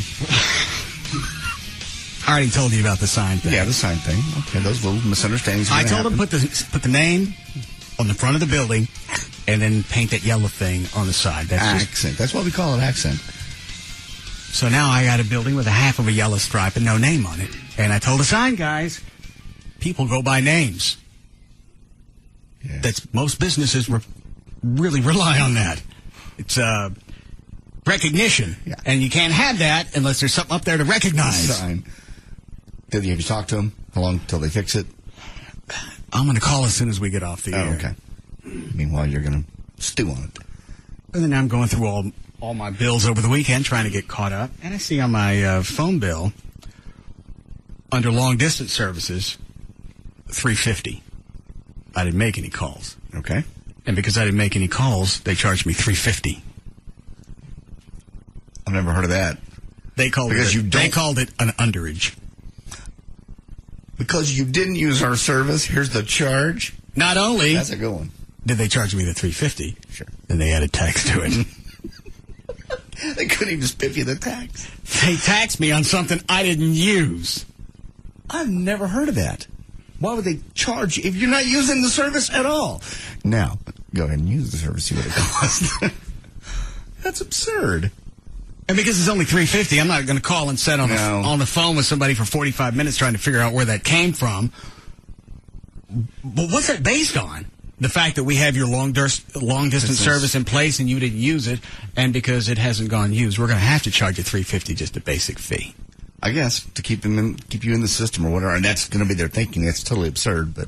I got to pay you $350 because I didn't do anything. Yes. It's like, I think I pay $4 or $5 a month just to be unlisted. I got to pay them not to print my name someplace, and why I got to do it every month? Phone book come out every month? No. How is that not racketeering? I think it is. And that's my point. The only difference is that it would be, I guess, some sort of federally endorsed racketeering. It's okay as long as we get our tax under $3.50. So, any other place, just the being unlisted, anybody else, if I want my name printed someplace, why don't they charge people that want to be in the phone book cash? That costs more money. Why be leaving me out? I think the process is somebody has to go into the system and pull you out. Once, forever. I know. The phone book doesn't come out every 30 days. Why is it I gotta give them $4 or $5 a month to do nothing? Because you will. If I want an ad in the newspaper, I want my name printed. I'm not going to get it for free. Let's have an issue with a cat again. What? Any other time you want your name printed someplace, they charge you. Yes. Unless that thing with the cat surfaces. I don't know what that means. No, you're right, but because you'll pay it. That's why, because it's only $3. You'll pay it, and they know you'll pay it. And I know, especially during sweeps, the TV stations will go through cellular bills, and they'll break down all those taxes. And they've called the phone companies before, and the people answering, they got no clue what any of that means. Nope, I've done it before. I've called and said, "What is this particular tax. I have no idea. Those are the people on the phone. Keep talking. Let me see if I brought the phone bill with me. I also got a bill the other day from the Tollway Authority when I went to the Jimmy Buffett concert. I don't like them. $1.60. They spent 50 cents to send it to me, and I remember specifically paying every single toll up and down that tollway while I went there because I was thinking to myself, I'm paying $6 just to get to the show. But I paid every single toll, and they sent me a bill saying you ran one of the toll booths. I know I didn't. I paid every single one of them. I got a toll tag, and I keep getting bills from the NTTA. Each month they're throwing on a penalty. Yo, it's $6.80. I got a toll tag. All right, maybe I forgot. I was in one of the cars that didn't have the toll tag. I paid it. They don't acknowledge that, and they keep sending me more bills, and they keep adding penalties on there. Can you call them and just say this is wrong? I'm not going to sit on the phone. That's the deal. I wouldn't for $7. I paid the $1.60 just because I wouldn't even make the phone call for $1.60. I mean, were you going through the same thing? I was doing the same thing, and then I finally sent them a copy of the check that I'd sent to them. And then I haven't heard from them since, so maybe it's cleared up. Every month I get something from the Tollway Authority. But you going to pay this or not? I didn't give you the cash for it. Get off me. But they won't acknowledge it? They won't acknowledge the payment? No. And I'm not going to go back and pull my old bank records and get checks and make copies of those and send it off because I'll pay the $7 again and I'll deal with them when they ask for it one more time. They'll do it again. We got a Mark here. he'll give us. I'm sure a lot of people do that.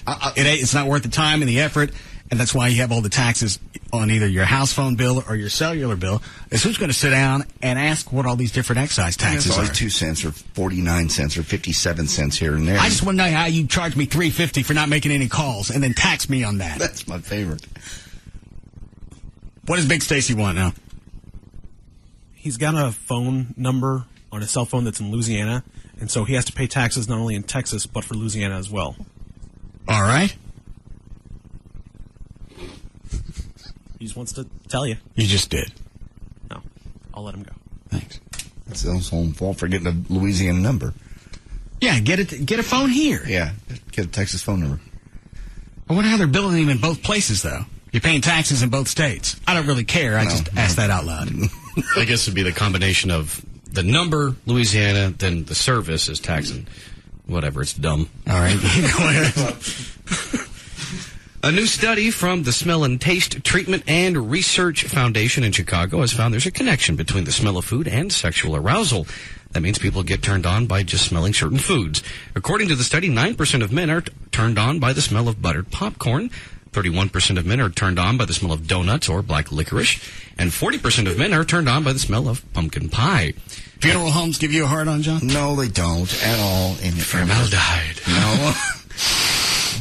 Rotting flesh. No. Dead people. Well, I was outside. I was near dead people. Well, that makes it better. Well, I was in the parking lot trying to be left alone. I didn't know what was going on in your truck when I walked up to ask if you had any vodka in there. Well, and Joy's in there beating on you like she's trying to make a bucket of Land O'Lakes.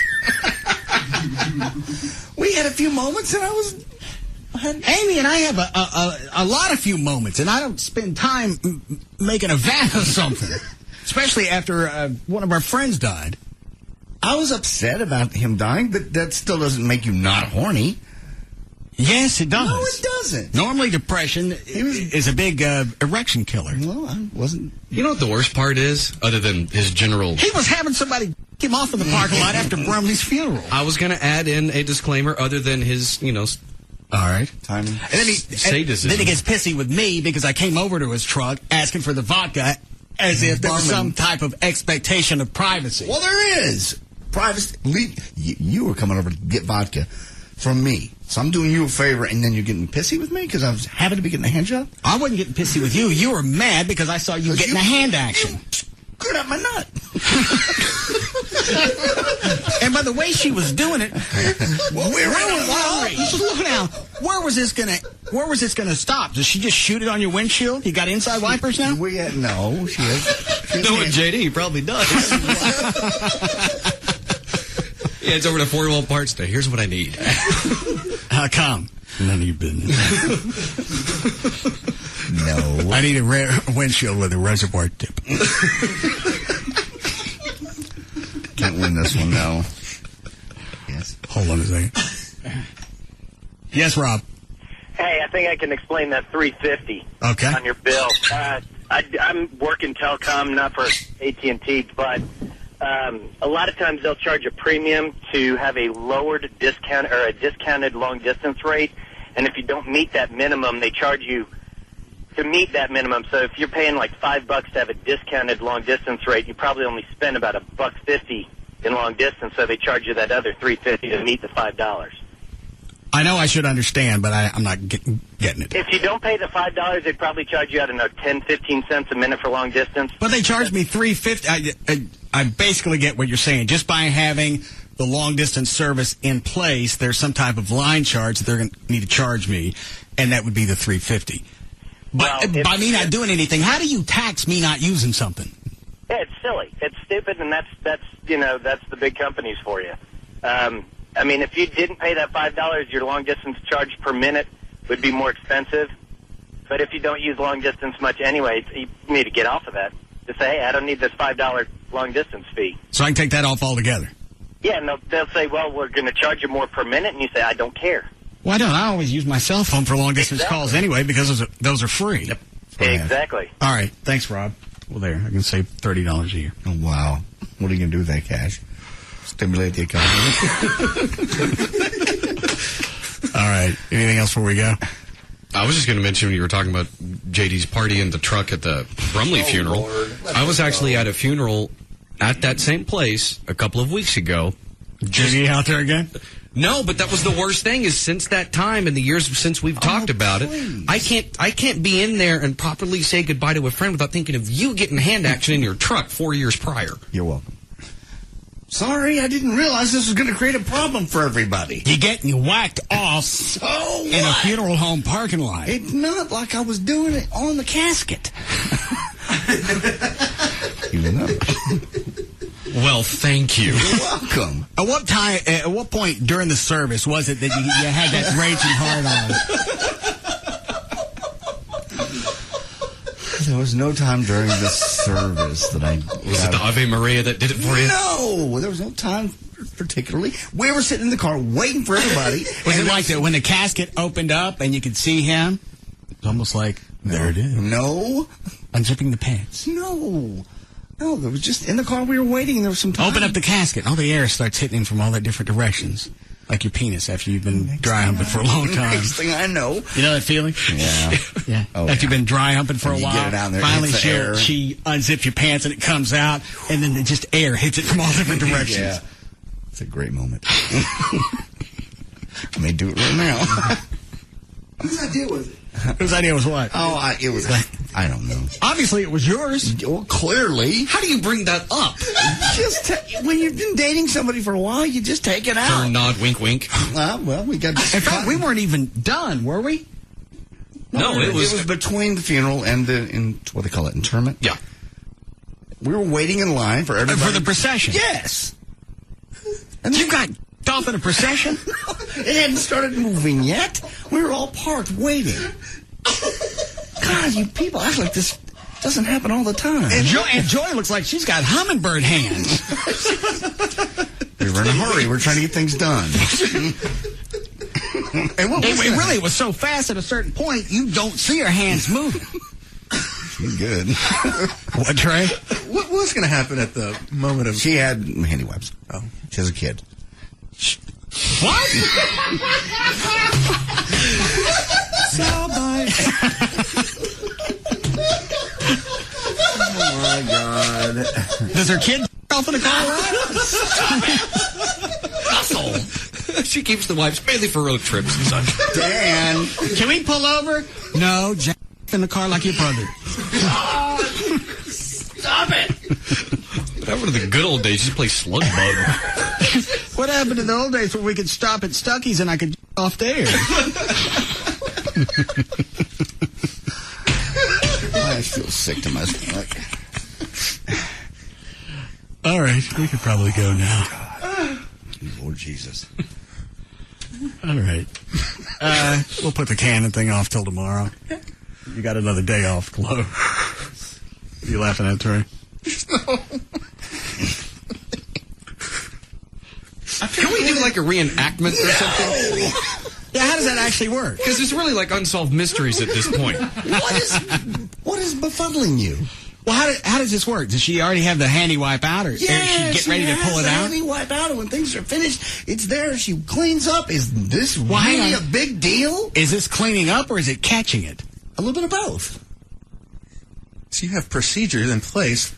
Yeah, we've done it quite a few times. Once in traffic, coming back from Austin. You always have the handy wipes? Yeah, she's a mom. She has.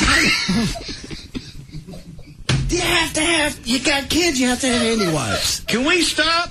I told you to off before we left the house. Oh, my God. Gotta stop every 50 miles. Lord almighty. This is something that happened. How big is your prostate?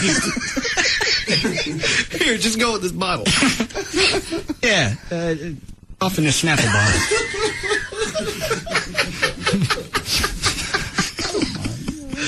Leave me alone. I stand on an up note. You ready there? I like to provide this for everybody. For more information on the Russ Martin Show, including pictures, videos, and more, go You to ever stop at somebody else's funeral and just get a hand job? No, ever, no. It's got to be people you know.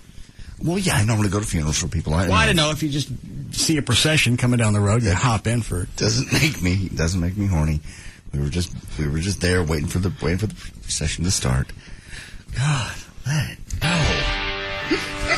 To answer any questions you may have about the show, go to russmartin.info. Yes. To email the show and during the show only, send that to studio@russmartin.com. Other show websites, johndavidryan.com. What is it, Trey? What? I was so nonchalant. I asked him, how's it about? He goes, well, I just whipped it out. I'm like, there's some Pavlovian response. Well, there is. You understood what he just said? Yeah, kind of, sort of. What do you say? I mean, You just whip it out and there's some Pavlovian response. I don't get it. Pull out the what? The handy wipe? No, check out the wiener. She knows. Which came first, the wiener or the handy wipe? I wish I could burst into flames right now. Now, did she have to get it going, or were you already ready for action? I was ready to go. Why do we care about this? It was 5-6 years ago. I've never seen hands move that fast. She knew we had a limited time. We didn't have all day. She looked like a beaver building 3 or 4 dams at once. She was busy. It's over. And you screwed up my nuts, so let it go. Why don't you get blinds on that truck? Or put a little sign out on the window. Getting the hand job on board. I'll have one tomorrow. You can hang it next to the child on board sign. Also, other show websites, DanO'Malley.com, DJClo.com, TreyTrenholm.com, and for Chuck the Band Manager, ChuckWheat.com. The official caterer of the show is Sugar Babies Barbecue. Their website, SugarBabiesBBQ.com. Russ gets his guitars and band equipment from the Guitar Center. Their website, GuitarCenter.com. I can't even move my hand that Because fast. she's good. She just knew what she was doing and had to get to the point. Can you ever come in one day and watch? No. Absolutely not. We can get a high-speed camera and see if we can capture it.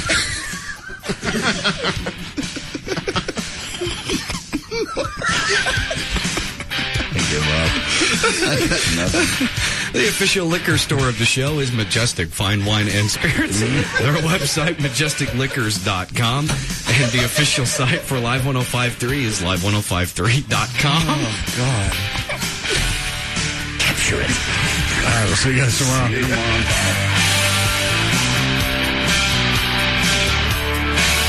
You can now listen to The Russ Martin Show anytime you want on the web at russmartin.info.